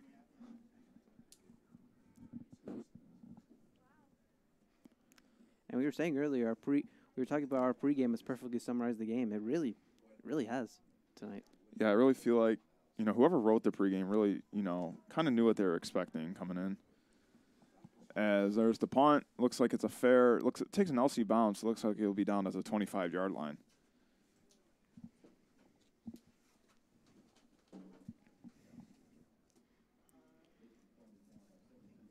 Football tonight. Hope you guys are watching some football tomorrow. As some good college football games on tomorrow. You got LSU and Georgia, Wisconsin and Michigan as the college game day game. I'm rooting for Michigan tomorrow night, Giovanni. Just so they make Notre Dame look better on a college football playoff scale. Just for our viewers in the audience that don't know, Jack is a huge Notre Dame fan. That's right, I am. Every day, the other day he was trying to convince me that they should be ranked over Clemson. I told him he was crazy. I will still vouch for that. Notre Dame deserves it. Great wins, If they make the playoffs, I think that'll be great. I don't think they'll win it, but if they make the playoffs, I really think it's a great step in the program for Brian Kelly, and especially with Ian Book as quarterback. He comes back next year. So, for Ian Book to come back next year as quarterback, and he's been a star, Giovanni. You can't argue that. Ian Book has been a star for Notre Dame. So, things are going right for them. So, I'm definitely excited for the team. I'm definitely excited for this year. Alabama's just too good, but I really feel like they can maybe beat an Ohio State team or a Georgia team. I know they would like some revenge on Georgia from last year's game when they lost by a field goal at the end of the game against Georgia. Tough loss for them, but, hey, there's a new sheriff in town. That's Ian Book, so I'd like to see what Ian Book can do against them. Well, I want to say, I have doubted Notre Dame a lot this year. I personally thought they were going to lose to Virginia Tech last week. They did not. It's a very tough win to get at Virginia Tech. It is. And some people don't realize that because Virginia Tech lost to Old Dominion. But, going to Virginia Tech, you got to, when Virginia Tech comes into their stadium with Enter Sandman, that place just gives you chills, and it's really hard to just control it. So I can only imagine what it's like look it up on YouTube. Oh, it's crazy, and especially on TV. Insane. I mean, on TV it was cool because they had the singers who sing the song on the video board, so that really pumped up the crowd. But, I was nervous. It was 17-16 in halftime. I was a little worried. I mean, I'm not, Notre Dame likes to sometimes blow games, so I really felt like when Dexter Williams had that 98-yard rushing touchdown and Miles Boykin with the huge receiving touchdown, I really feel like that was the end, and Notre Dame was going to come out of Virginia Tech with a win.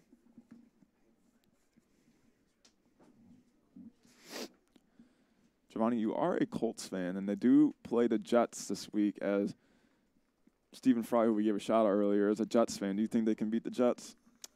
I mean, at this point, they've been in every single game they've lost. And it has come down. Except for last week against the Patriots. Even that. They were in it in the fourth quarter. So they made a one-score game at one point. Do you think they can win on Sunday against the Jets? Absolutely.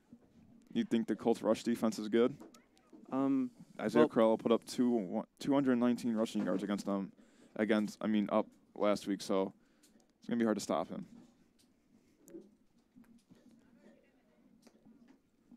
I just don't know if I can watch another week of the Indianapolis Colts being in the game, having a chance to win the game late, and then something absolutely horrible going wrong or going for it on 4th down and 3. You know, Giovanni, I'm going to root for the Colts on Sunday. I want them to beat the Jets. As here's Bunderlow in shotgun formation. He drops back. Pressure for the throw over the head, and that will be a 3rd down. Bunderlow with the overthrow right there. With 15 seconds left in this 3rd quarter.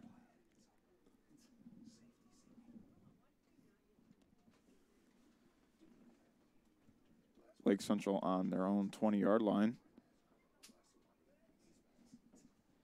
Bundelow back in shotgun formation. He's got 2 receivers on the top of your screen, 3 on the bottom. Watch for Valpo to play a little QB spy right here in the middle. And he's sacked right there. Great pressure by the Valpo defense as a result in a 4th down. And looks like that'll do it for the 3rd quarter. Couldn't really tell who was on the sack, but he got there quick, Giovanni. Wrapped Bundelow around, and got him for a huge loss. And after 3 quarters of play, it is Valpo 42 and Lake Central 0.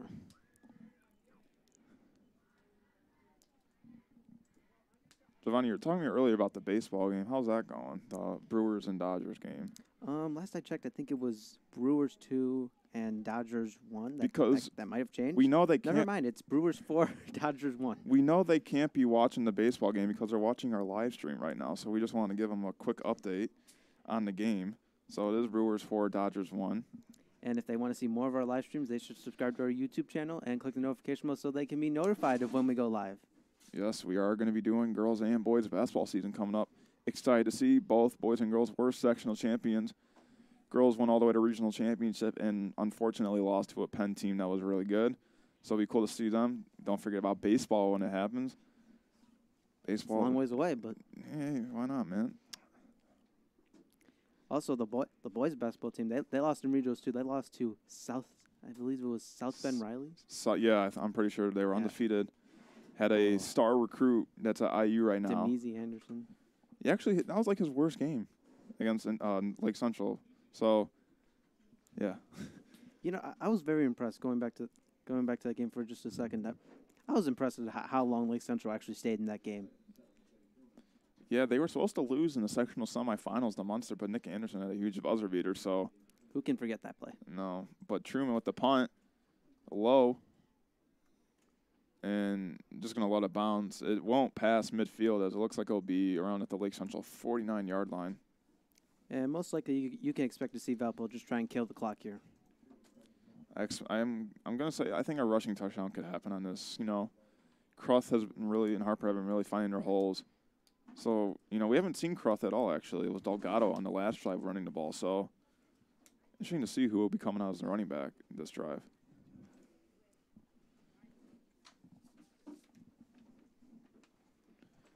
As it looks like it is Delgado once again.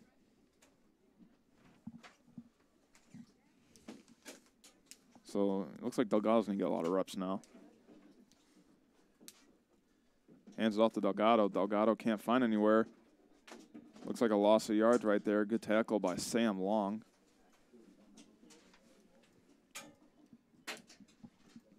Sam Long is the brother of Jackson Long, who graduated from here last year. LC standout. I believe he's now at the University of St. Francis, if memory serves. Playing with Nick Lucas, another LC alum. Actually, if I'm correct, I'm pretty sure Zach Bundle got an offer from there earlier this year too. So maybe a lot of LC alum connecting there.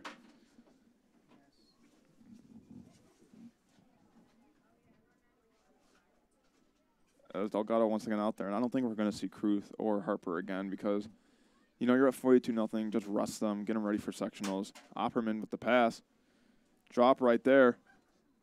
And Lake Central thought maybe they had a chance to take that back. Sam Frake maybe thought that was a backwards pass. And if he did drop it, the ball would still have been in play. It was pretty obvious it was a forward pass, though. So, no fumble, incomplete pass.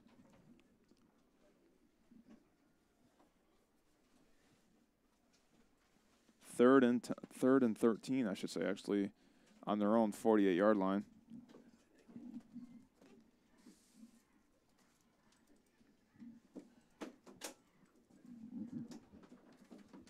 Delgado with the run up the middle. He's not going to find the first down, but he looks like he gets it back about to the line of scrimmage, to the 48-yard line. And Valpo will just punt it again. I have a feeling we're just going to keep seeing this for the rest of the quarter, Giovanni. Really no need for Valpo to be aggressive here. No need to risk any sort of injury.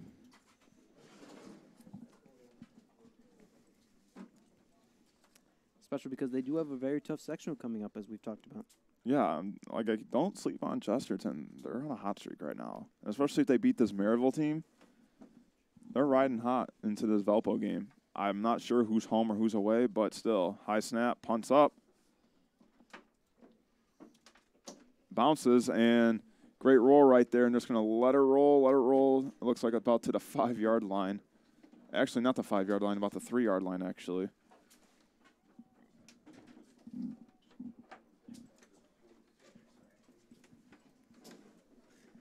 And just under 10 minutes to go here in this ball game.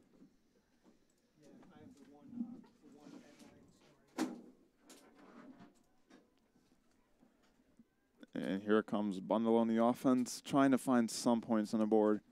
Last home game there, shut out by Chesterton, 15-0. First home game, they only put up 10 against Munster. They got to find something, Giovanni. It's something I've noticed throughout the second half. Looks like our student section decided it was too cold outside. Yeah, it is pretty cold, Giovanni. I'm cold in this booth right now. Thank gosh we're in this booth. There's a run right there for the Indians, about a 1 or 2 yard gain. Speaking of the people outside, we would like to thank our crew, especially the cameramen up there, Jared tonight. Carroll and all the people here in the booth do a great job, but the people Louis up there. Sioy, they're freezing up there. So yeah, give them props for doing that camera work, so you guys can definitely see what's going on during the game. Me not saying we couldn't do it with our radio, but hey, without them, they're risking a lot out there. It's pretty cold, Giovanni. You only got a sweatshirt on right now. Louis did tell me he's in 4 layers right now, so he's staying warm. There's a run right there. It looks like that will be about it does not look like a first down from here. And our other cameraman, Jared, had a blanket up there. A Bears blanket. Smart man. As it'll be 3rd and 1 at the own 12 with 9 minutes left in this fourth quarter.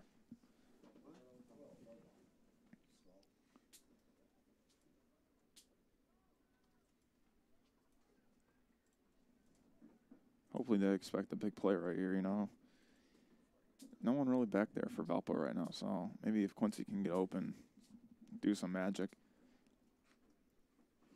Pitches it to the left. And he did get the first down. And that will be a first down for the Indians. Kind of looked tough with all the players all huddled up over there, but it will be a first down for the Indians. And we also like to thank Kennedy Carnegie for doing the scoreboard tonight, and Marcus Orchu for running things around here. Marcus was the goalie for our boys soccer team this year. Also does the school board meetings, so props to him. What does he not do around here would be a better question to ask. I don't know, Giovanni. That's a good question. Bundle out, play action. He's going deep. Looks like Tribble. And it's not an interception. As it looks like number 40 for Valpo, Blake Worthington, got in the way and dropped it.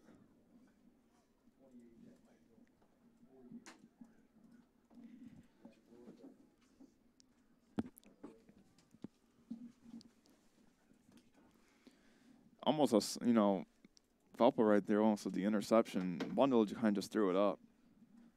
So it'll be 2nd and 10 at the 19. Hands it off. Finds about a hole. Oh, and he goes to his left. And he is brought down right there, but a huge run by Sir Felix Garcia. That is a first down for the Lake Central Indians. Biggest play of the night for Lake Central. Comes in at 7:46 left in this fourth quarter.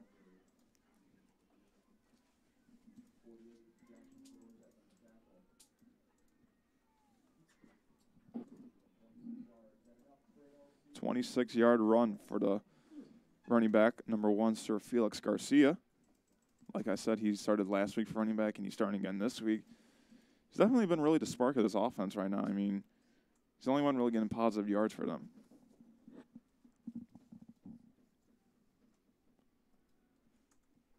.23 left. Bundle up, drops back, goes deep, picked off, goes to his left. He has some room. If he can get some blocking, he might take it all the way, but he won't. He is down at the 30-yard line. An interception for the Valpo Vikings. First turnover for Zach Bundalo. Sir Felix Garcia was able to attack him, and that was Jack Cahill on the interception. Number 28, Jack Cahill. Good interception. He takes it to the Lake Central 30 with 7:10 left in this fourth quarter, and that's kind of how things have gone for Lake Central tonight.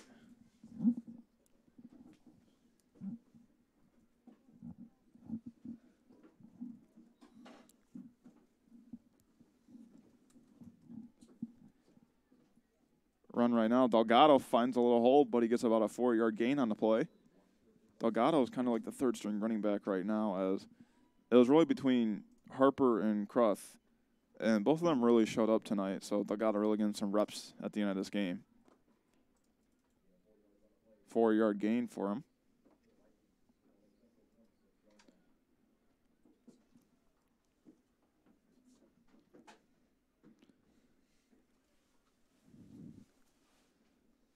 Another run, finds a hole, goes to his right. That will be a first down run for the Vikings. Looks like that was Delgado once again. Bayes on the tackle for the Indians. 6 yards and a first down.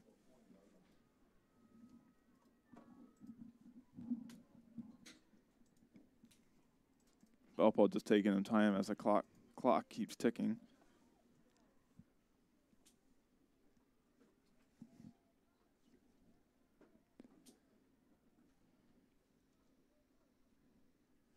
Hands it off. Fights for about 2 more yards, it looks like. You know, Giovanni, I told you, what did I tell you the score would be in pregame?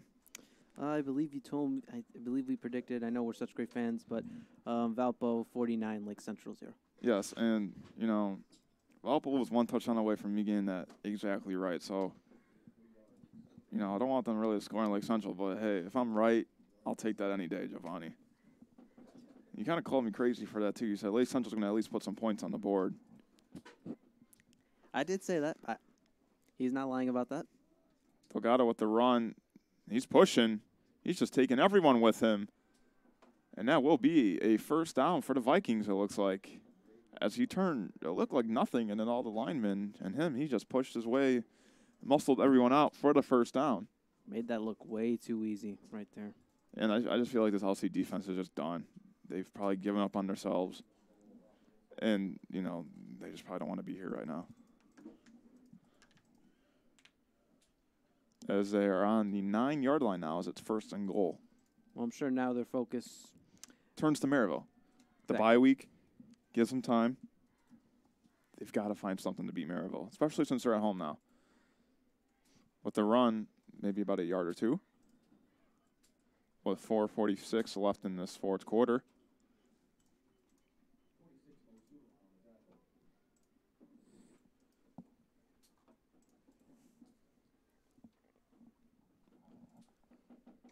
Second and 8. And the clock keeps ticking. It could be the last time we see Lake Central's offense after the interception if they just keep the ball right now. And Mateo Sedano warming up on the sidelines. It might be time for him to come in. I think he's just trying to keep himself loose out there, give himself something to do. QB run. He's going to the end zone. He gets in. Touchdown, Vikings. C.J. Opperman with the second rushing touchdown of the game. Sound a little bit excited about that touchdown, Jack. Honestly, I was kind of surprised with it. It looked like it was going to be a run. Kind of switched things up. It kept going to Delgado. Quarterback kept the ball. Great run as he has now 4 total touchdowns, 2 passing and 2 rushing. As it's 48-0, maybe 49, depending on the extra point.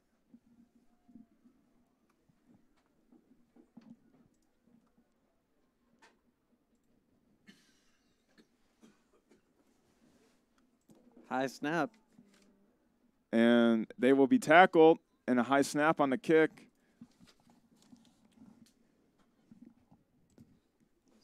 As it will be 48-0 Valpo. High snap on the kick. With 4:10 left, the Lake Central offense will be back on the field. Johnny, I'm a little bitter on that one. I was one point. Jack, I'm sorry. Valpo will not be scoring 49 tonight. Extra point away from getting the score perfectly right. You know, it just happens, Shivani. I can't really do anything about it.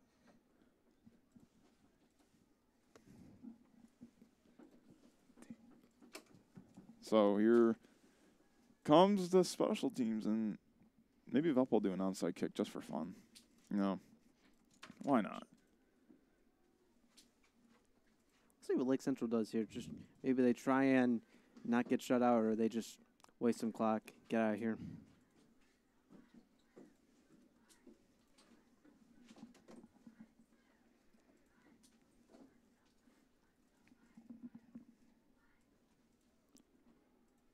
As here will come the kick.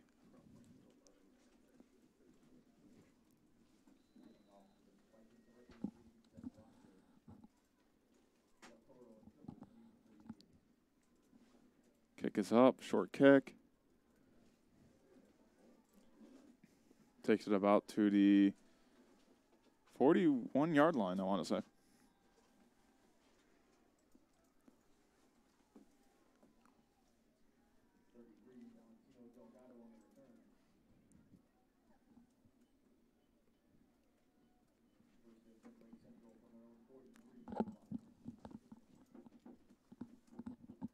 And it looks like Zach Bundelow's night is done as Mateo Sodano comes out as quarterback, not receiver. Bundelow on the sidelines, and Mateo Sodano will take the snaps for the rest of the game for the Indians. We'll see if they maybe try some different things here. Sodano's more of a scrambler, more than a scrambler, if anything. As we mentioned, Bundelow likes it, and Sodano keeps the ball. About a 3-yard gain right there.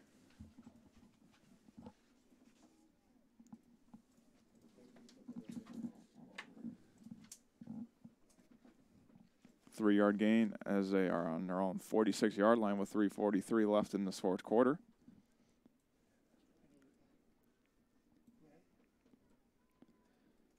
Sono's got 2 receivers on the bottom and top of your screen. Hands it off. Finds some room. Finds some more room. Has a hole. And Sir Felix will get a touchdown. Lake Central touchdown. Wow.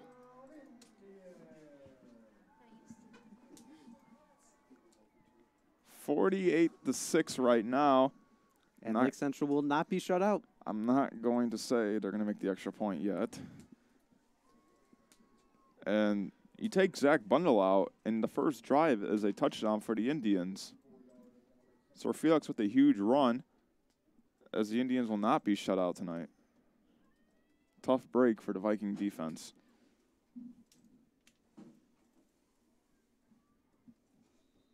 Sir Felix Garcia sure seems to be excited about that one on the sideline. So it looked like Sir Felix Garcia broke a couple tackles and found the end zone.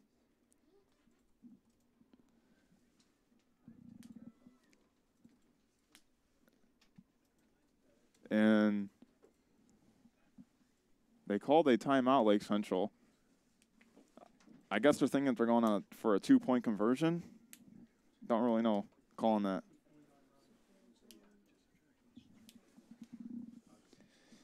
Giovanni, I said 49-0. They missed the extra point, high snap. And then Lake Central scores all of a sudden. My score prediction went from really good to not so good. I was not off, though. Although I was right. I did say Lake Central could get some points on the board. I actually am surprised. That was a great run by Sir Felix Garcia. Really found the holes. The line really supported him on that, as Lake Central is just going to kick for a point on the board. The snap. Up, and it's good. 48-7 with 3:20 left in this fourth quarter, and Lake Central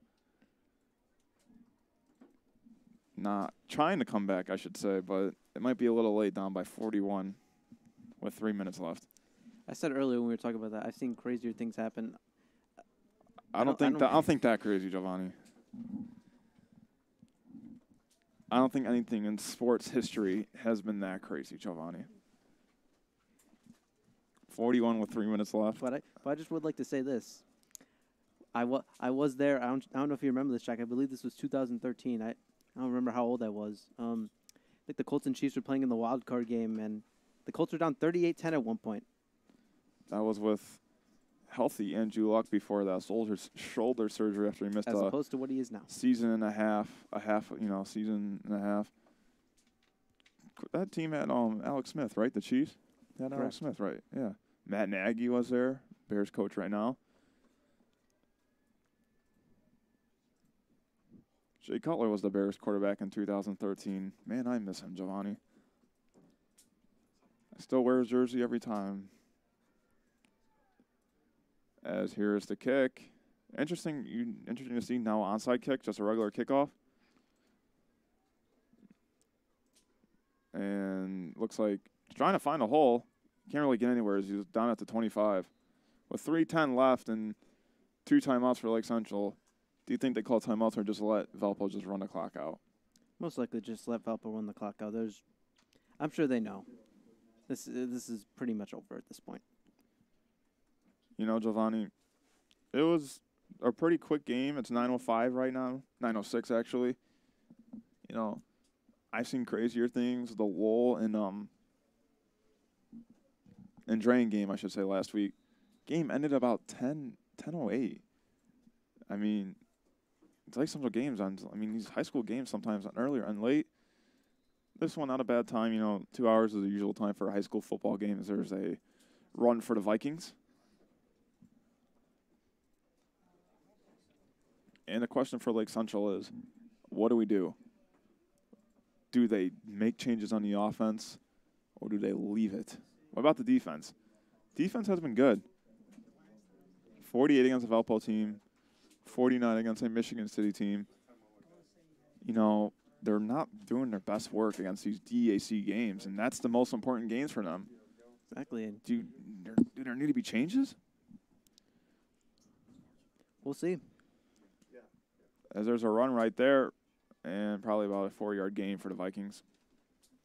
The clock will keep ticking.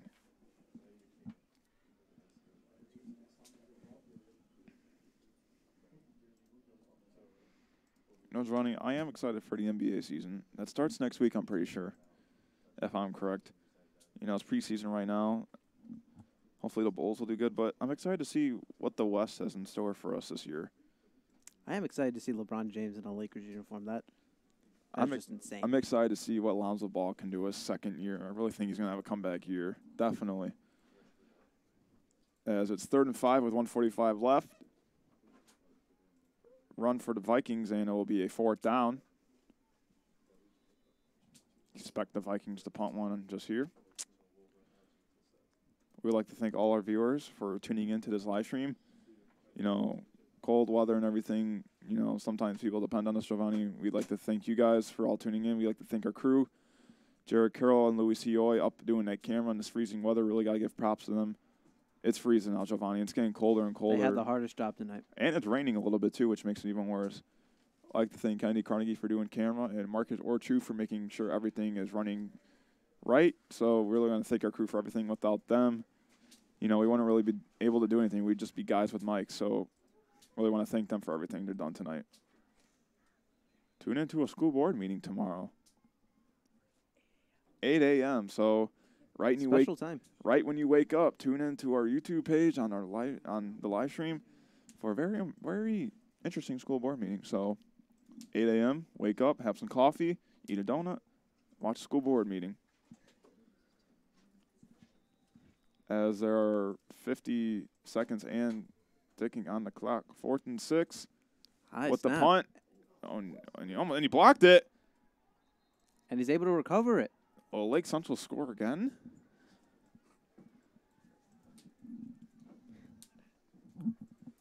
Lake Central with the block punt. Seems like Lake Central is definitely playing their best football in those last 3 minutes, Giovanni.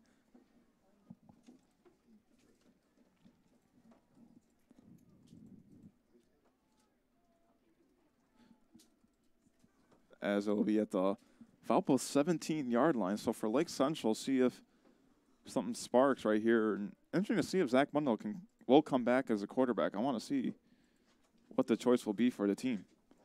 Because Sedano's on the sideline, and actually, it's the man you mentioned earlier. Andrew Smith is out there at quarterback tonight right now. Senior right now, celebrating senior night. Great to see him get some reps. Let's see what he can do. A handoff right there. Finds a hole, and looks like he's down about the 10-yard line. Looks like that was number 40 for the Indians, Bennett Bosco.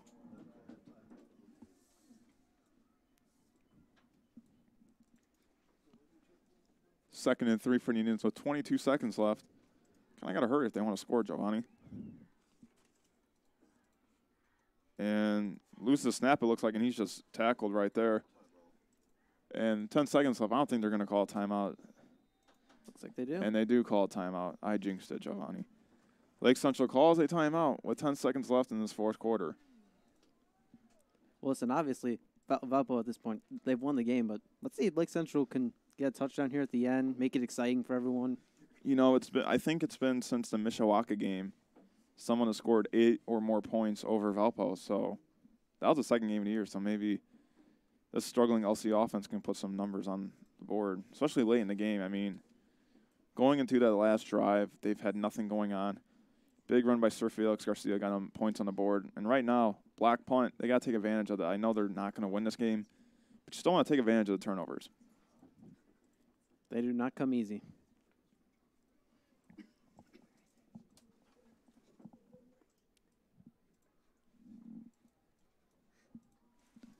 Ten seconds left on the clock. I got to expect a pass right here. I don't really see a run, but this is a run-heavy offense. There's a run right there. Bennett Bosco goes to the right, has a hole, and he's in for the touchdown. Bennett Bosco with the rushing touchdown with 3 seconds left on the clock. Bennett Bosco, sophomore running back. What a moment for him. And the Valpo Vikings have given up 2 late touchdowns to the Indians. Maybe it's just not really caring about the game anymore, or, you know. And it's going to be Abby Clapman out for the extra point. Abby Clapman, a senior.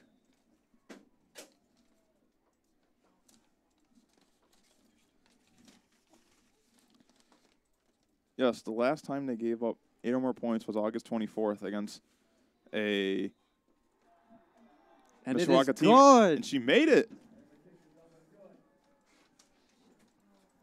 How about that, Giovanni? You might lose the game, but a lot of cheering going on that sideline.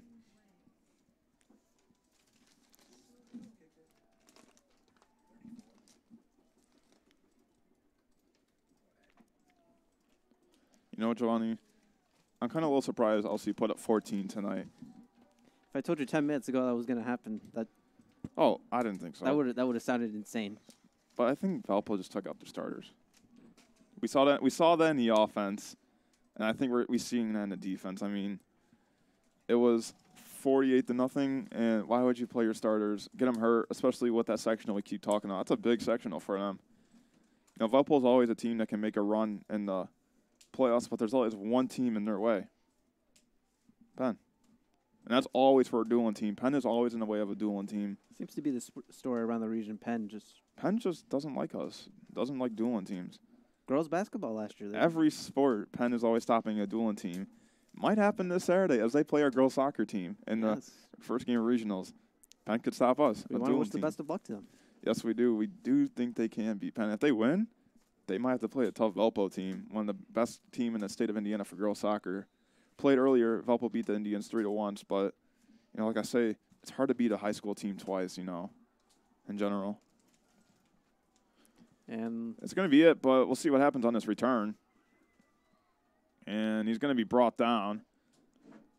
And it looks like that'll be it for us. And the end of the game, it'll be 48-14. The Valpo Vikings winning with this one. Last game of the regular season. We'd like to thank all of you for tuning into the regular season with us, A lot of action. We'll be back in 2 weeks for sectionals. Sectional 1, Maryville at Lake Central. Don't forget to tune in tomorrow at 8 a.m. for our school board meeting. And that's all for us here. I'm Jack Thiel. And I'm Giovanni Alcantar. Have a nice night, everyone.